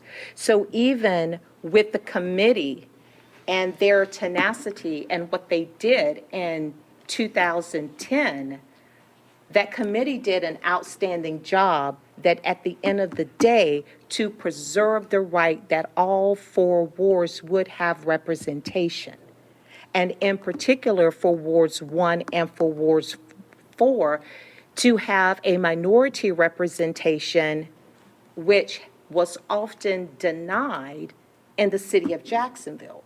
As Mrs. Clark, my 5th grade English teacher at Belfork Elementary School, even I can remember talking about it with her because when I first decided to run for office, she talked about the responsibility of being an elected official in the city of Jacksonville, which was a little bit different than the average political leader. Because when you are the minority, you not only carry the burdens of representing all races and all people within the municipality that you work with, but you also realize that your life becomes a microscope because people will pick and prod, and the responsibility of being a minority political leader has more responsibilities than the average Caucasian person just because of the system. Not because you're less smarter, but because oftentimes there isn't the confidence that you can lead and be an effective leader. And this board represents so many different schools of thought. But even representing the various different schools of thought, we still can come together, and the one driving mantra is what is always best for the citizens of Jacksonville. What's best for the community as a whole. Now, we know that Ward 1 may have concerns that you may not find in Wards 2, Wards 3, and Wards 4. We get it. And Wards 3 may have concerns that you're not going to find in the other wards. But the one thing that we all have in common is that we all live in a ward in which our Constitution talks about looking at those inalienable rights of life, liberty, and the pursuit of happiness. And pursuit of happiness to one citizen can look a little bit different than the other. But if we look at it from an equity lens, we can get so close to it that we don't even know that there is a difference. And I honestly believe that when we each chose a member of this of the city to be a part of our ad hoc committee, we chose that individual because he or she has a certain skill set, a certain talent that we knew that would bring each individual's mindset, but it will also bring their philosophies about what is best to serve our citizen and how do we preserve the integrity. It is very true, this issue has become politicized, but even with that, to take away the opportunity for this committee, whom each member decided on their own volition that they wanted to serve, to now take it away from them is really a bait and switch. We wanted them to do one thing, and now we want to take it away. Absolutely not. We haven't even given them an opportunity to facilitate the process which we already entrusted. There is no way that we should run. If anything, we should stand as a united front, because that's going to say to the public, well, you know what? If we're going to take it away, I didn't really think that you could do it in the beginning.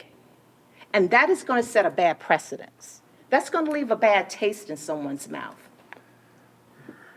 If we set the precedence 10 years ago to have an ad hoc committee, then we need to keep that process going, because nothing has shown us that we shouldn't have it. And if there are members on the committee that we selected that have now decided that they do not want to serve, then at least let's give them the opportunity to say no to us and not we say no to them after we have already said yes. Our citizens deserve better than that. As a matter of fact, as leaders, we shouldn't expect anything less. That's almost like saying we won our election, but then before we are sworn in, our citizens want to say, oh no, we changed our mind, we don't want you.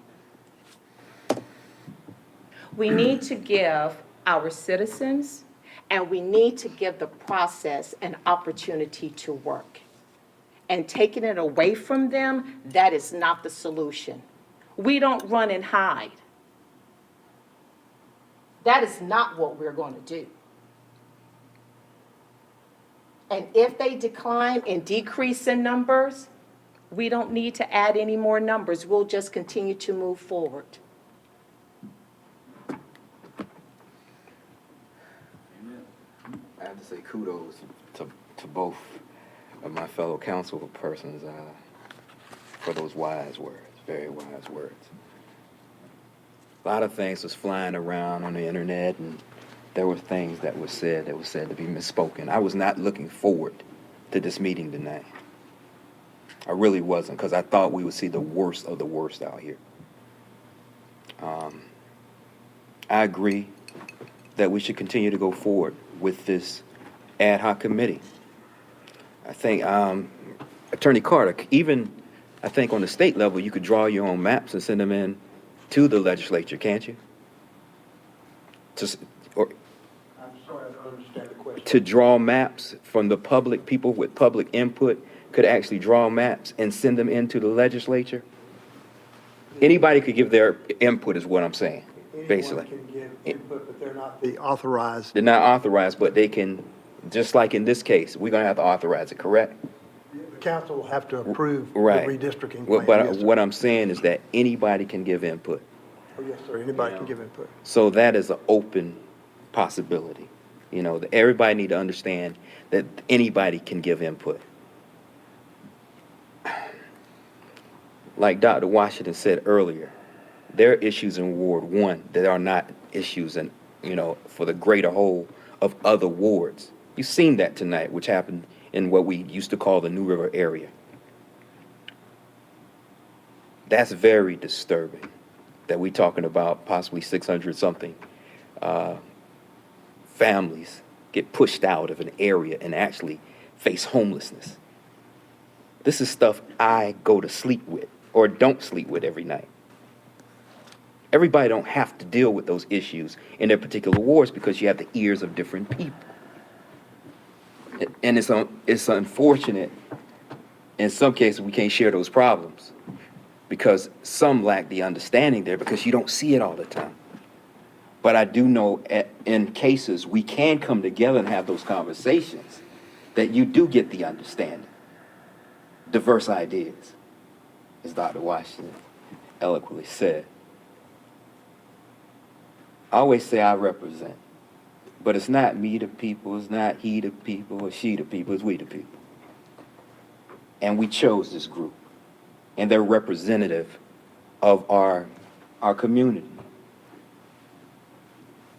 Like the other said about the choices, I chose somebody that was a little younger than me, but grew up in the area, and actually he's been here longer than I have, because I left and came back.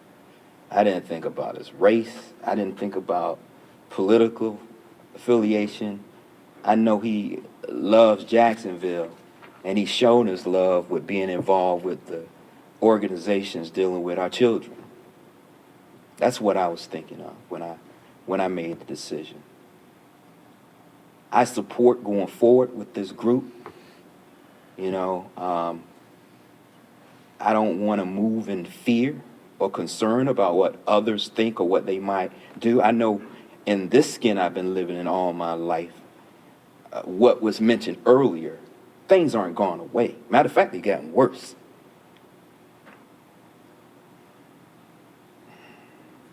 There are places I showed up after President Obama was elected just because I had a suit on and happened to come in as a black man. I'd had to deal with issues. Tired of it, but it hasn't gone away. I think back to my grandfather in this community being called Junior, not Mr. Henderson. I think about being followed around the Jacksonville department store. For that, the PX as well. The people that still had those ideas then, some of them have matured. But in a lot of cases, most of them haven't, especially right now. One thing I'm trying to do, I think any elected official, anybody moving forward has to do is hold on to hope. I'm gonna tell you, my hope is very thin right now. But I don't mean I'm not gonna take a stand and keep reaching for it. Because that's all we got in a lot of cases is hope.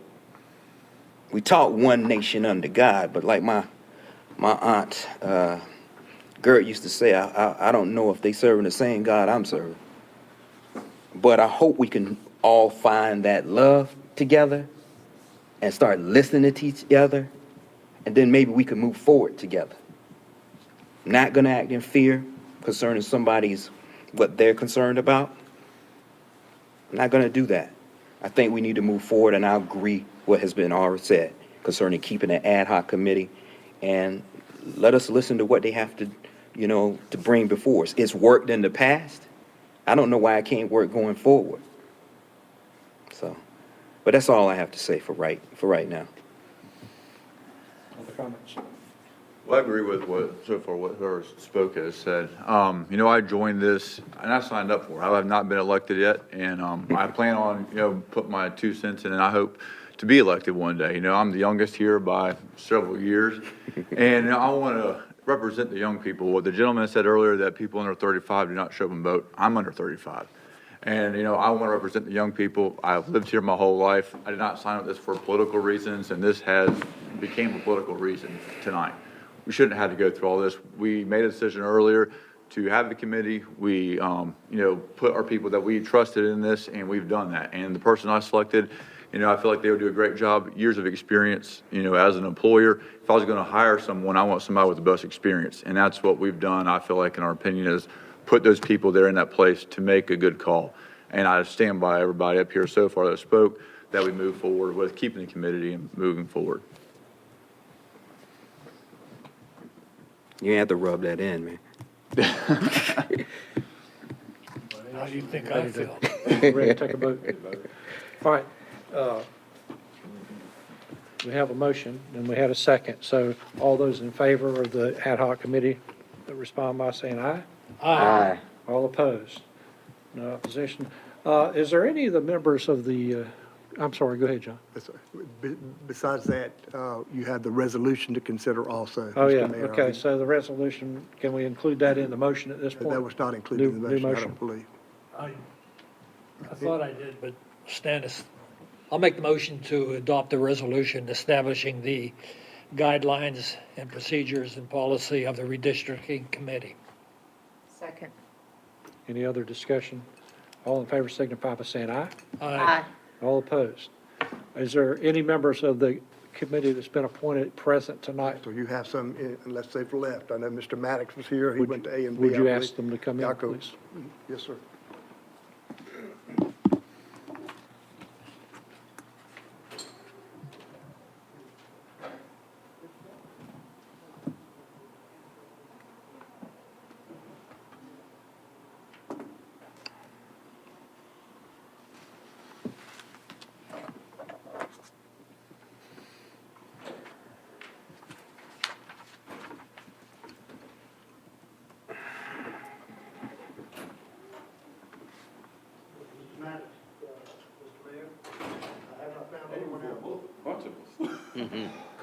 Anybody else down there? I didn't see him.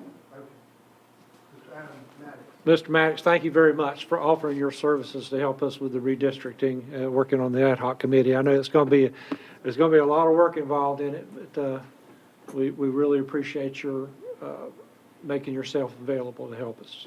Thank you. We're looking forward to working with you. Anybody else? That's it. Thank you, sir. We're good. Moving forward, the city clerk will notify these people in the morning. We'll be asking them for availability for a meeting beginning next week. Thank you very much.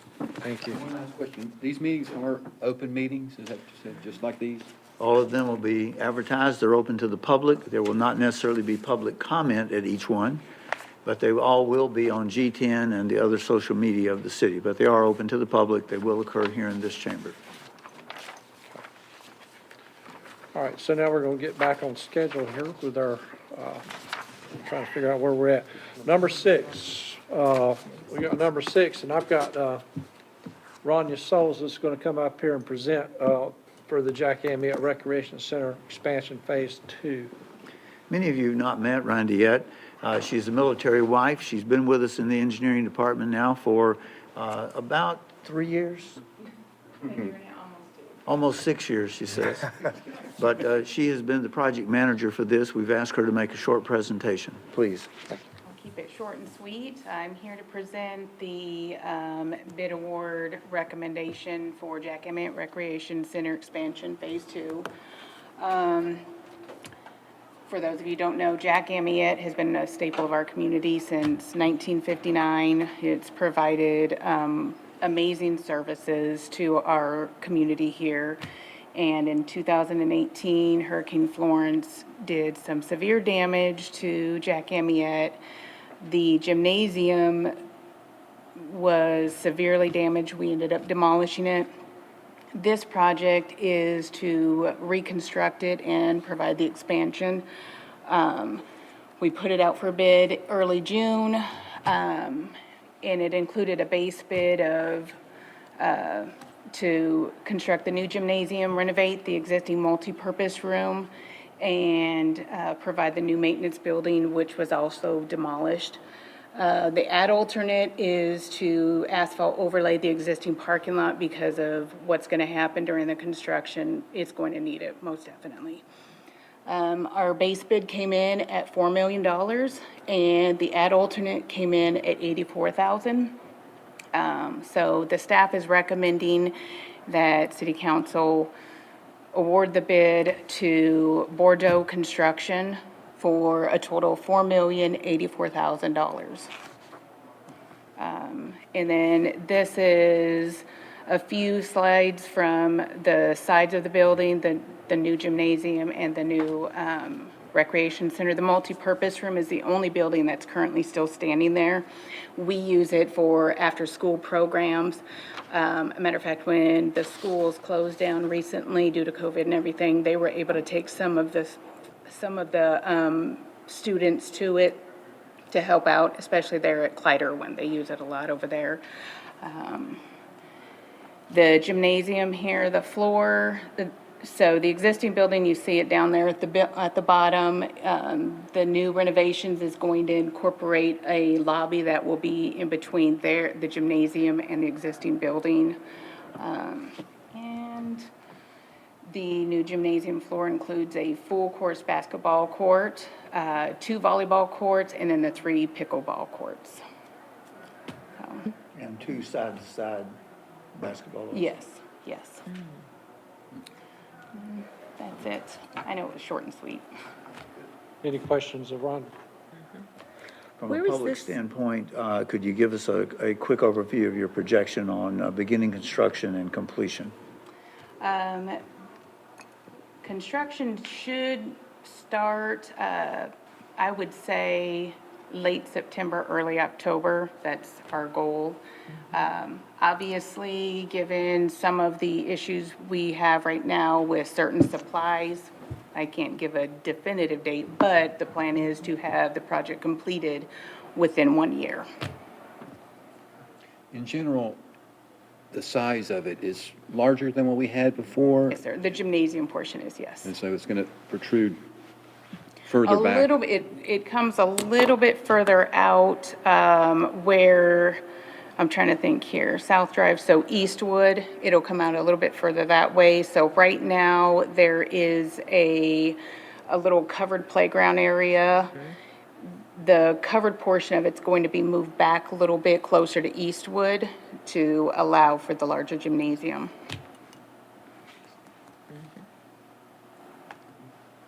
Other questions of Randall? Thank you very much. Thank you. Have a good evening. Brenda?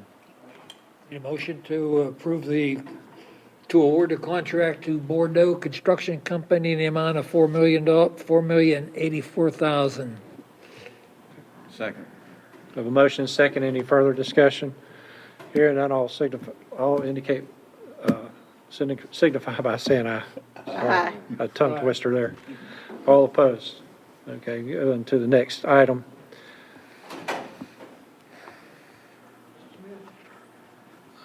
Okay, I'm trying to figure out where I'm at here. Number 7, this is an ordinance, directing the code enforcement officials and Neighborhood Improvement Services Department to demolish and remove the dwelling located at 213 Canterbury. And Jason's going to present this. Yes, sir. Good evening, Mayor, Council, and staff. Tonight, Neighborhood Improvement Services and Code Enforcement is requesting an order from City Council directing city resources to demolish and remove the dwelling located at 213 Canterbury Road. Chapter 5, Division 6 of our Housing Code, the City of Jacksonville states, in order to protect health, safety, and welfare of the residents of the city as authorized by Part 6 of Article 19, Chapter 160D in the General Statutes, it's the purpose of this division to establish minimum standards of fitness for the initial and continued occupancy of all buildings used for human habitation as expressly authorized in General Statute, Section 160D, 1201. These minimum standards of fitness are addressed in Section 595 of the City of Jacksonville Muni Code, which also state, every dwelling and dwelling unit used as human habitation or held out for use as human habitation shall comply with all the minimum standards for fitness for human habitation and all the requirements of sections of the housing codes. This is the condition of 213 Canterbury Road.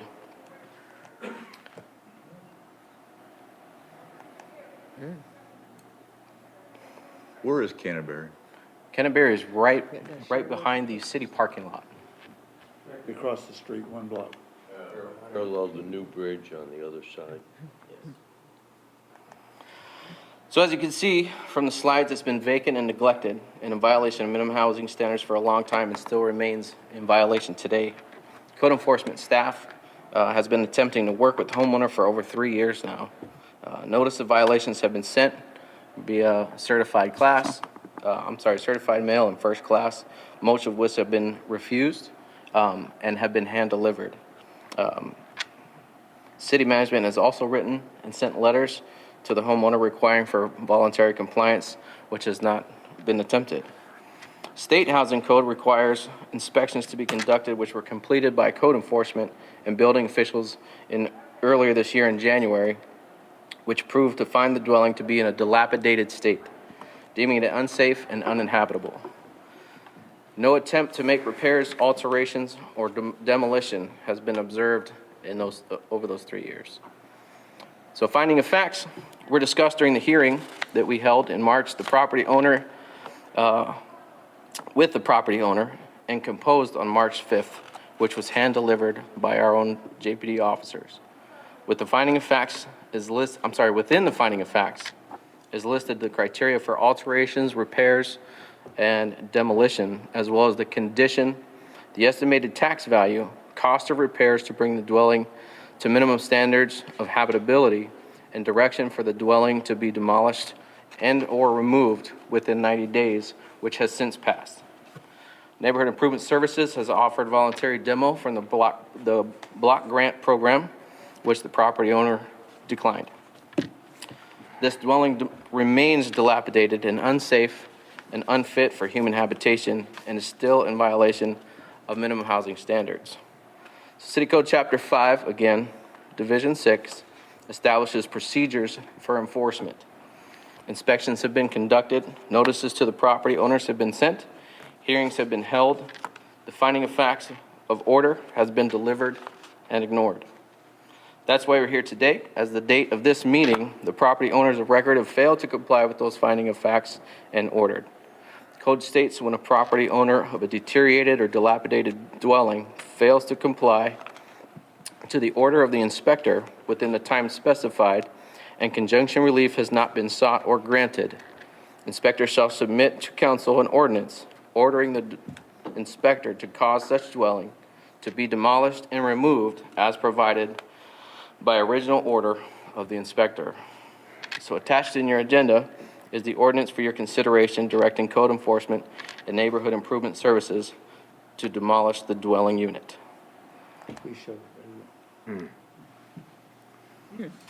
So this is the rear property. The one on the right, on my right, is some of the interior of this dwelling.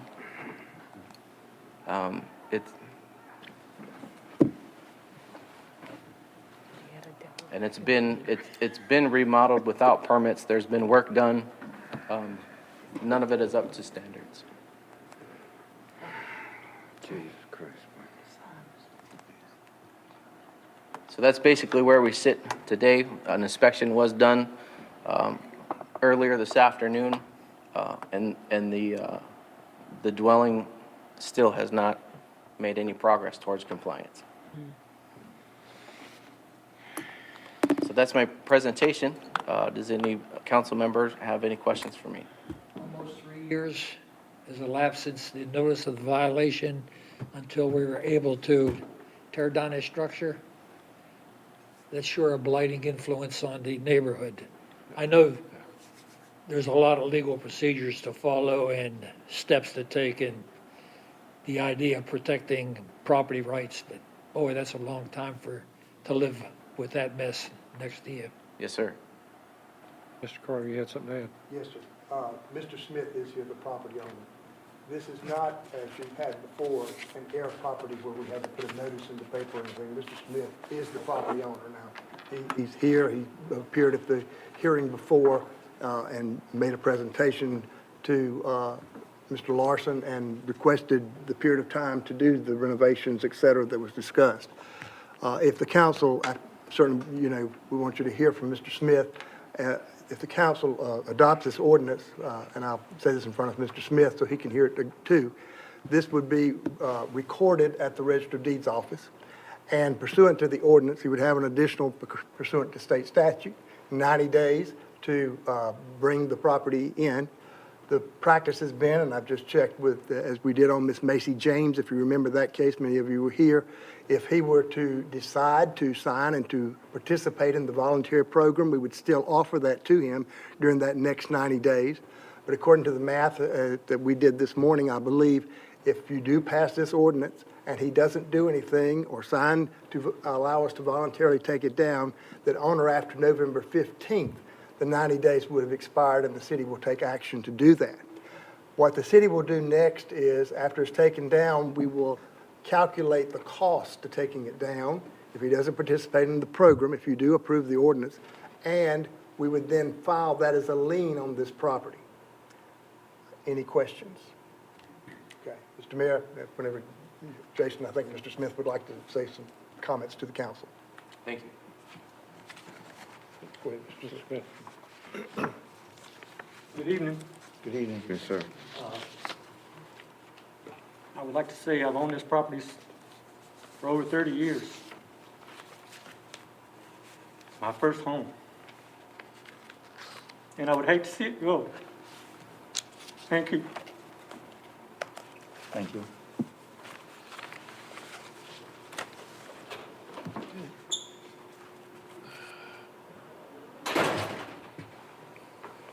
Council, you're being asked to consider the ordinance here. Move the ordinance.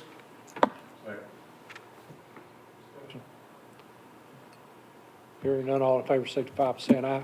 Aye. Opposed? Motion carries. Mayor, may I make a comment? For the public benefit, over the last 10 years, under the direction of the mayor and council, the city has voluntarily removed, I believe the total is 143 vacant and dilapidated houses. Under your direction, we've also removed voluntarily over 20 commercial buildings. If my math is correct, and John would probably know a little bit better than I would, I believe this is only the fourth time that a matter has had to come to you to order demolition. It's unfortunate. Mr. Smith has a good heart. It's unfortunate it has come to this point.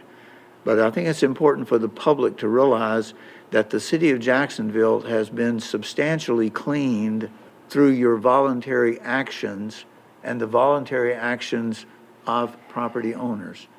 It is seldom that we bring a matter to you for an order for demolition. Thank you. And again, John, you said that he still has the opportunity to avoid the lien by signing a voluntary. Sir, that's why I wanted to say it while he was here, so he could hear it. Now, Happened before, I think. happened on the Macy James case, where she came and spoke and so forth, but after the council entered an ordinance within that 90 days, I think it was up to the 89th day, but she came in and signed it, and we took down, there was actually 2 structures in that particular case. But yes, and the same, we treat everybody the same, and same offer would be to Mr. Smith. They keep the land? Yes, sir. He keeps the land, yeah. Mr. Smith is the one that has several properties here in town, and we had told you about removing, I believe there was 10 to 12 vehicles that were on different properties that y'all had heard some comments, but it was kind of a full sweep. And they were removed and, disposed of by, after giving notice by the pursuant to North Carolina law in reference to the wrecker companies, giving notice and so forth, and so forth. But anyway, yes, sir, that is correct. He would still have that offer that's available. Right. Yes, sir. Has that been unoccupied? Significant period of time, sir, for years. He, again, I think as Dr. Wood said, his intentions are good, but he's just not been able to put things together. We've been here for 2 hours. Did we get a vote on that, Mr. Mayor? I didn't. Do we?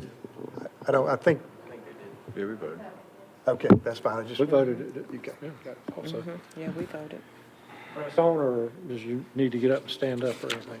I would suggest we go ahead and do number 8, but then take a break prior to discussion. Okay, let's do that. Staff go home. Good idea. Let's go ahead and do with the nonprofit funding here. We have nonprofit funding for FY22, and Tracy will present this item. Tracy Jackson, our Director of Neighborhood Improvement Services. I think the clicker is up there. The two clickers. Yeah.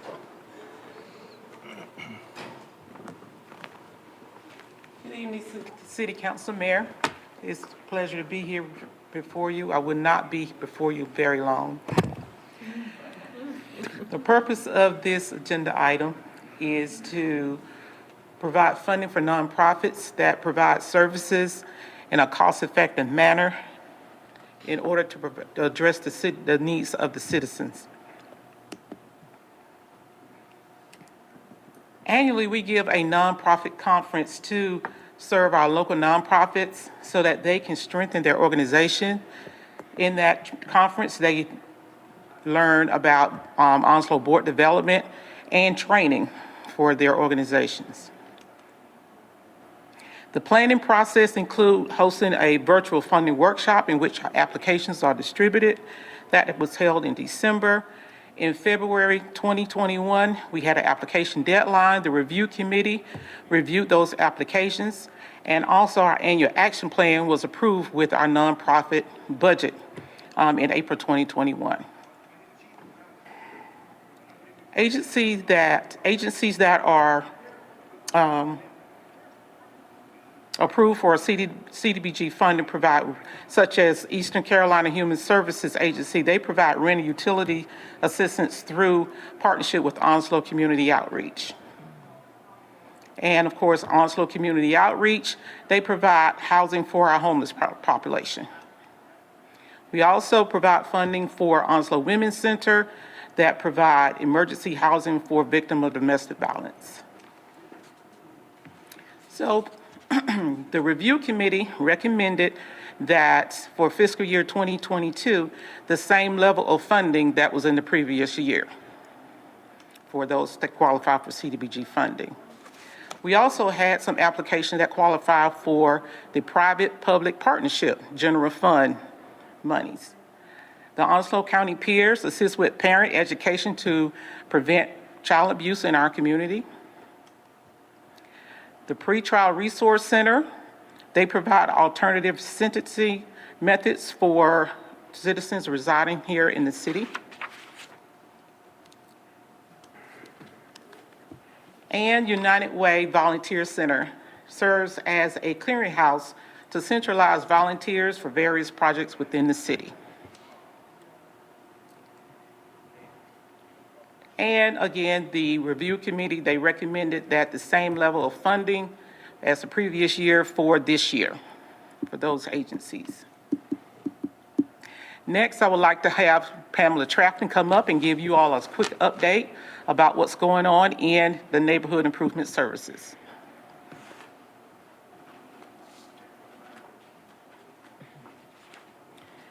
Good evening, Mayor and Council. Hope everyone is doing well. So just want to share the highlights that Neighborhood Improvement Services has taken place over the year. First, we'll start with our National Community Development Week that took place in April this year. It was an opportunity for our advisory committee and staff with a partnership, a collaboration of departments to give thanks to our various departments that have helped take care of our community development projects.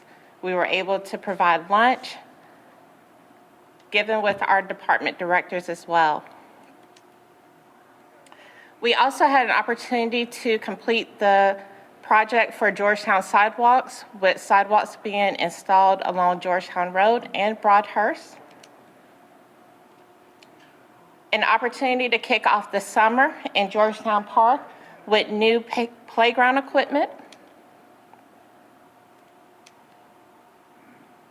Total demolitions to date has equaled 149, and this is with the partnership of voluntary demolition through community development block grant funds, and also in conjunction with our commercial demolitions as well. One of the greatest things that we can acknowledge today is where we acquired 444 and 446 in Myrtlewood Circle in Country Club Villas. This began the start of our revitalization program, where you'll see the homes that started as they were upon acquisition, with partnership from our leadership team and turning it over to our construction team to have the homes demolished on the inside, renovated throughout on the inside for 444 and 446.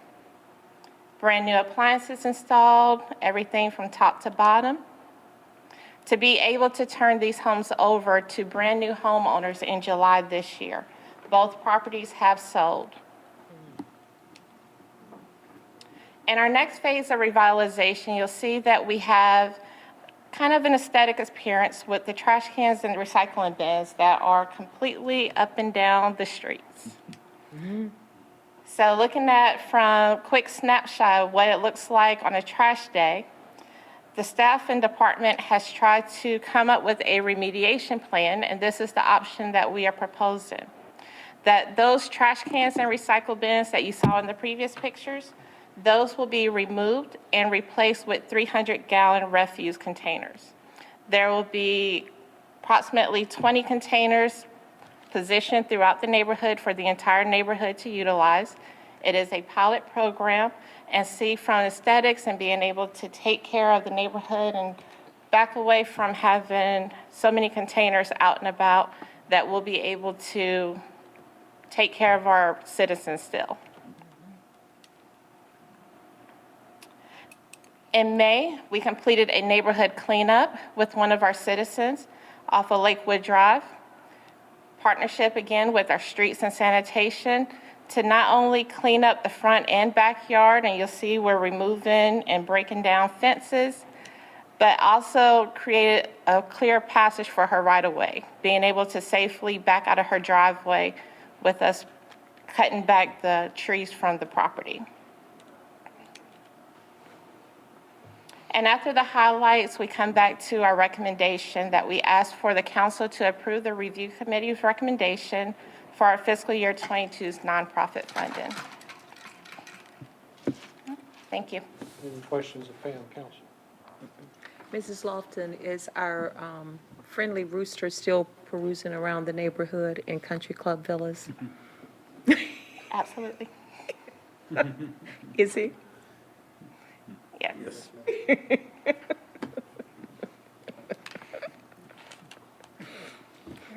We do need a motion relative to the agreement to award the various grants that were shown. I'll make a motion that we approve the review committee and staff recommendations and direct staff to prepare the necessary contracts for award of the funding effective July 1st, 2021. We have a motion and a second. All those, any discussion, further discussion? All those in favor signify by saying aye. Aye. All opposed. All right, we're going to take a recess at this point here because I know we've been sitting here for over 2 hours, and I know some of us need to get up and stretch our legs. So.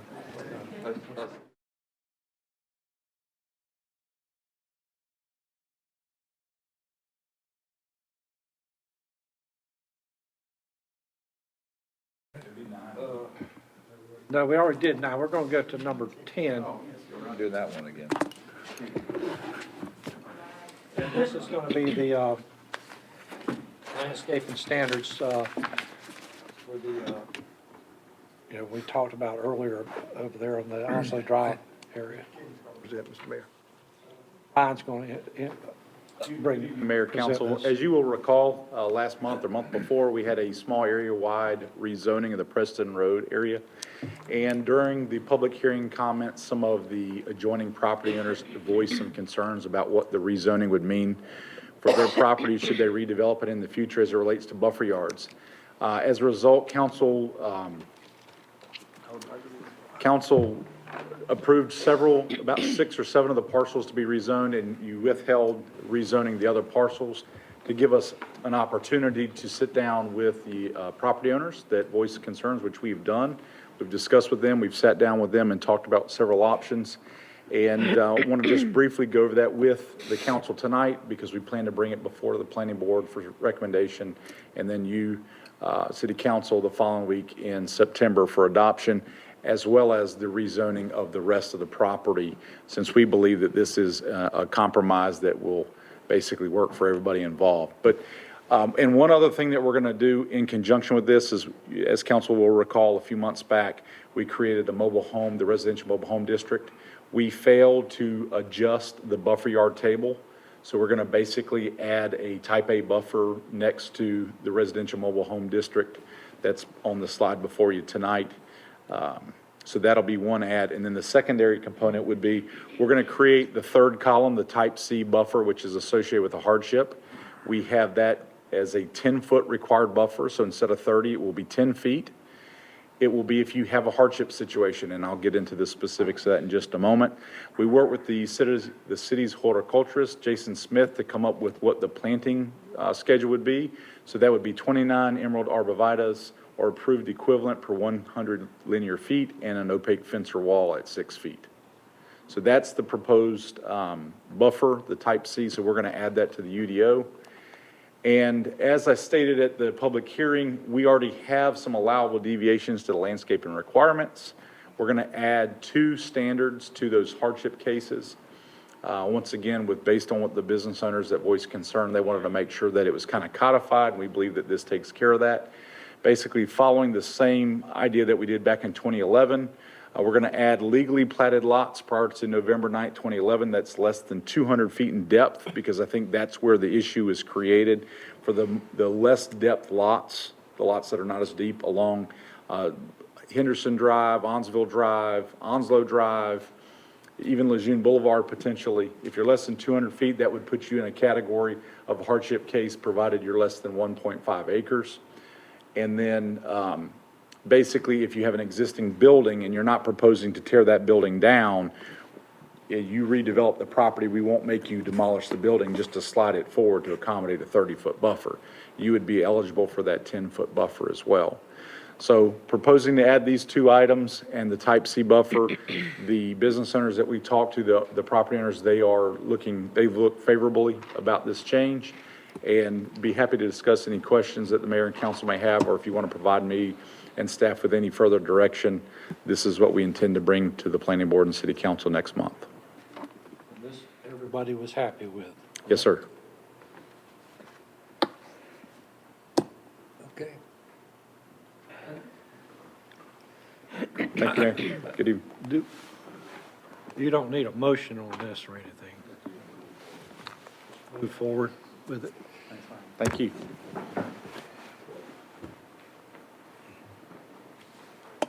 This will be item number 11 here. This is the NCDOT project at Jacksonville Parkway Extension. Anthony is going to give us an update. Sir. Good evening, Mayor, members of council. Thank you for the opportunity to speak tonight. The item is really in response to the thousands of postcards and the hundreds of phone calls that have gone out and come in over the past couple of weeks about the Jacksonville Parkway project. So wanted to come and bring you an update on where we are with that project, why the postcards are going out, and hopefully stave off some of the calls that you may get about this project. As you recall, we've been talking about the Parkway Extension for many years now. And the intent there is to extend Jacksonville Parkway from where it ends at Western Boulevard around the Commons. A lot of people have been asking me, is it going to go through the center of the Commons? The answer is no. It's going to go through undeveloped land, around the Commons to Ramsey Road, and then back towards Marine Boulevard. The intent here is to complete the bypass, because right now it just kind of dumps off at Western Boulevard. It's currently scheduled for $48 million, right-of-way in '22, and construction in '24. The reason the postcard went out is because we're beginning the real meat and potatoes of the project development process, okay? Our TAC members will probably be pretty familiar with this, but where we are right now is we're starting what's called the NEPA process. And that's where we start to work with the permitting agencies like Fish and Wildlife Service, the Coast Guard, Soil and Water, all of those permitting agencies to develop the best alternative that ultimately gets constructed. So at the beginning of the NEPA process, we're in the you have to develop alternatives, and as part of that, you have to solicit input, okay? And that's what the postcards were. Now, for some reason, the postcards went out all over Jacksonville, and I'm not really sure why. Usually they're focused on areas that are potentially impacted by the project, but we've got phone calls from folks who are off of, Country Club Road and close to downtown about what's going on with the project. I don't know, I guess they were just covering their bases to make sure everybody in Jacksonville knew what was going on. But the point also with this slide is that there is more than one opportunity to provide input, okay? This opportunity is to provide feedback on any alternatives that should be considered during the NEPA process. So if you received a postcard and you went to the webpage, you probably saw a map that looks like this. And actually, this is the video that they created for the project is running on G10 right now. So if you haven't seen it, you'll probably see it there. But this is basically the spaghetti model of different alternatives that DOT is intending to evaluate as part of the NEPA process. So with any project, they're required to look at two specific options. One is a no build, meaning you don't do anything, okay? What does that do to traffic? The second is, what if you improve existing roadways? And that's the one that's shown in the gold, or I guess the tan, depending on the screen, but the color that's along Western Boulevard and Highway 17. So those are required by the NEPA process to be evaluated, okay? But the true intent of the project is to look at either the pink or the blue or the green or the tan or a combination of any one of these alignments to figure out a way to get the Parkway from where it ends today all the way back over to Highway 17.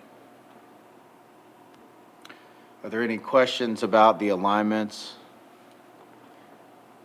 I think one thing that, obviously a graphic like this, the important thing is the alignments that are shown up there cross Western Boulevard, right where Western and Jacksonville Parkway end. None of these proposals go through any developed property. They all go above the Commons, behind Mr. Bittner's house and his neighbors. They go across vacant land, some of which is in the ownership of others, some of which is in the ownership of the city, and eventually gets to Ramsey Road. So, along those lines, sir, one other thing to point out is that the widths of these areas is very exaggerated right now. Okay, so that's not actually how wide the right-of-way is going to be. That's the corridor that they're going to study. The right-of-way is going to be much more narrow, and so it may vary in between those various lines there. One of the most important considerations is what do you do at the current ending of the Jacksonville Parkway? How do you get across Western Boulevard? Do you go at grade, or do you go above grade, or what's the options? Well, and that's something that we're struggling with right now. And, if I can go back to the previous slide, that will be determined during the best alternative phase. And really, we will come back to the city. I'm going to be involved in all of this along the way, up in Raleigh when these groups are meeting. But we will certainly come back to the city council once we're at the select best alternative phase and get specific feedback from you as to what we support and what we don't. It's a very busy intersection. It stacks up pretty good in the afternoons and in the mornings. Is there any chance to being a flyover there? And that's one of the things that we're looking at right now. Of course, it's a balancing act, right? So, you know, people want to have access, people want to be able to turn left and right and all of that at that intersection. And if you put a grade separation in, then you're really displacing a lot of businesses, right? Entrance to the commons. I'm sorry? And entrance to the commons. Yes, sir. And hopefully, you know, part of the project won't necessarily cut off the commons, but maybe just realign the connection to it. What about Ramsey Road, like what happens on, I mean, is that all gonna be widened, or what happens there? It really depends on which alternative is selected. So for instance, if you look at the blue and the green and the, I don't know what color that is, dark brown maybe, you know, that shows an improvement on existing alignment. So Ramsey Road would be, you know, widened. It turns like a Piney Green Road type of deal? When that's where I was going. Yeah. That gives you flashbacks of where we were with Piney Green Road years ago. However, the pink alignment is fully on new route. And so that wouldn't really cause as much anguish with new construction, but at the same time, it doesn't get us further north of Jacksonville to get kind of that, you know, further out bypass feel. If I remember right, we have plans out there in the tip or the STIP, the state plan, to widen Western Boulevard. Yes, sir. And where does that fall into the planning process and timing? Unfortunately, that one is way far out Okay. right now. Okay. So we're looking at least 10 years out on that project. Certainly wish we could accelerate it because it's much needed. But, you know, another good thing about the way this is scheduled is we could potentially, well, the way it's lined up, if all goes to plan, Jacksonville Parkway Extension would be constructed and in place by the time we go to widen Western Boulevard. So hopefully that'll help alleviate some of the existing pressure on Western Boulevard by giving an alternative route. I was thinking if we widen Western, you could just put your drive-through window right there on the far right lane, yes. So again, these are the alternatives. There may be more, there may be fewer. Eventually, we're going to get down to one, which we will come back and we'll certainly get council feedback on. But at this point, DOT has created what they call a virtual public participation opportunity. Because of COVID, we're not having the traditional meetings anymore. But this is a web page that folks can reach by Google searching NCDOT public input. I was told by our media folks that we're actually going to publish this on all of our social media immediately after the meeting. It's a good web page, and it gives really detailed information on what the project is and provides opportunity for folks to give input. Kathy, Yes, sir. This particular location here, what is the time frame, projected time frame on the bypass in 53 project? Well, right now, that depends on who you ask.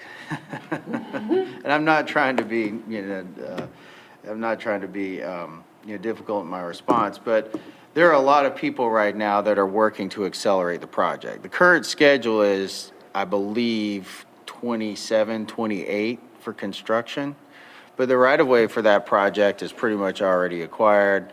If it's not acquired, it's been in the process. The project's completely designed, and it's one that is the highest priority right now for us to get funded.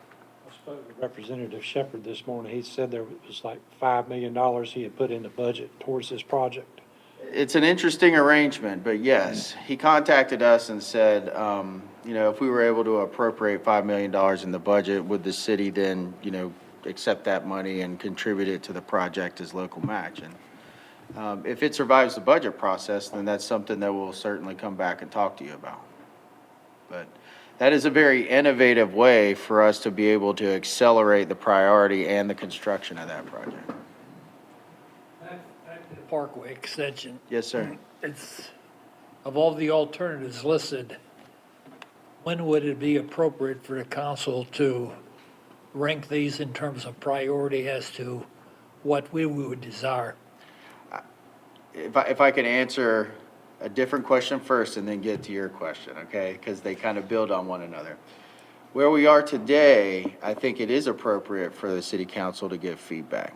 The reason is because we're a property owner along one of these potential alignments, okay? But to answer your question, when we should give specific feedback on the one that we want, I think that should come at the second red box there when they're getting ready to select the alternative. And the reason is because we're going to have a lot more information at that point than we have right now. We're going to have cost estimates, environmental impacts. We're going to have all kinds of information to help us make the decision. We'll also know whether there's going to be a grade separated interchange, what the intersections will look like, all of that. All things being equal, Mm-hmm. what's our position? Today? Well, let me address that. I think the first thing you can do is have a resolution of the city council.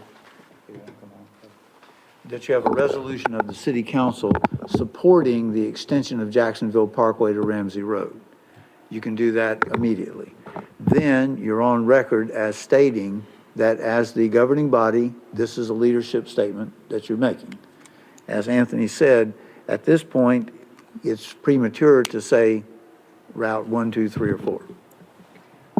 And if you so direct, we can prepare that for your next council meeting to have a resolution.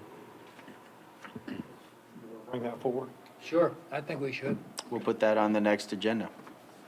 Is that the wording that you would like for us to pursue? Or better. You come up with better. I don't know, that was pretty good, it's much better than mine. So this is a really good project for our community.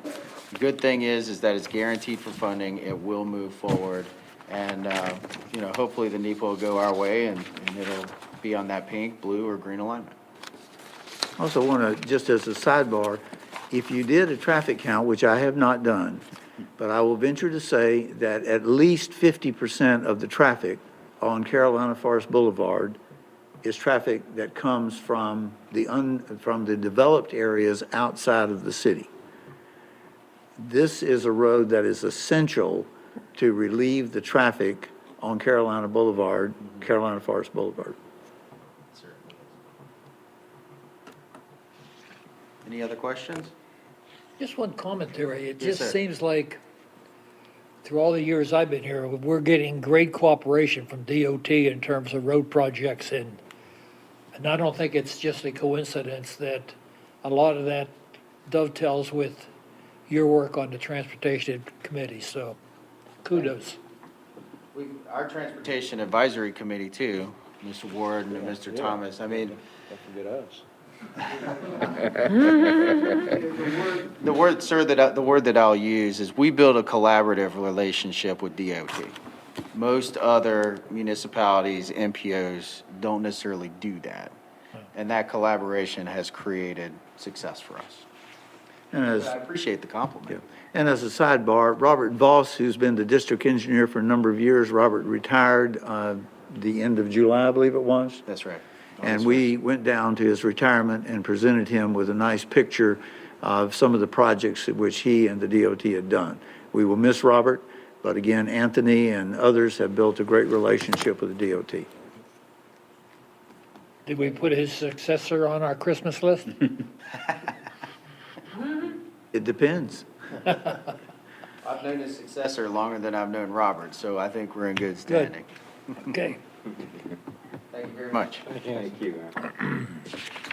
That'll take us to our reports for the night, and I don't have a report at this time, but I'll go with Mr. Jackson. I'm just glad to be here. Glad to be here. Glad to have you. Mayor Pro Tem Bittner. No report? No report. No report. Proud to be here. Proud to be here. All right. Mr. Dr. Wood. A little bit. I'm sorry. Every time. I I'm mean, just so used to Ron and Carmen sitting over there, you know, that I There you don't go. even, It's the baldness in my head, Sean, you can't see. it kind of blinds me a little Yeah, bit. there you go. Yeah. No, I'm good, thank you. Good, okay, thank you, thank you, I'm good Logan. now. Thank you. Mr. Carter, I have a report. I want to request money. Denied. As was mentioned, I think at the last meeting, we have had a developer out of Charleston show a interest in the property at Gateway North and Western Boulevard. And we would ask council, and I've gotten a quote from Suzanne Nelson, $1,500, to allow us to get her to do an updated appraisal. And she would actually be giving us two appraisals. One would go on all city property from Western Boulevard to what I'm going to call is the new Publix Road that comes out to Gateway North, that being one tract of land. The other would be from the Publix Road, all the way back to the property that's under an option for the Partnership for Children. There is some remaining property there that the city owns. If we could get an updated appraisal on both of those, we feel like we need that to move forward with any kind of negotiations if these folks truly are serious and would like to buy this property. Motion. Did you need a motion? I just need a consensus, be fine. Consensus, good. Very good. Thank you so much. No report, just thank you for all you do. Appreciate it. Question, I know some of the folks up here are going to have some questions about it down in the next few weeks, but some of the events with the COVID, are they going to be impacted, the upcoming events? Any Oh, I'm upcoming sorry, you're events? talking about community events. The answer is absolutely. Right now, it's being determined whether they will be held at all or whether they will be held virtually. No decision has been made yet on the Beirut Memorial. I do know that the 9/11 ceremony, they are seriously considering, they meaning the community affairs. Now, Dr. Washington serves on that. Do you know an update? Are y'all looking at a virtual? That's our understanding is you're currently studying that.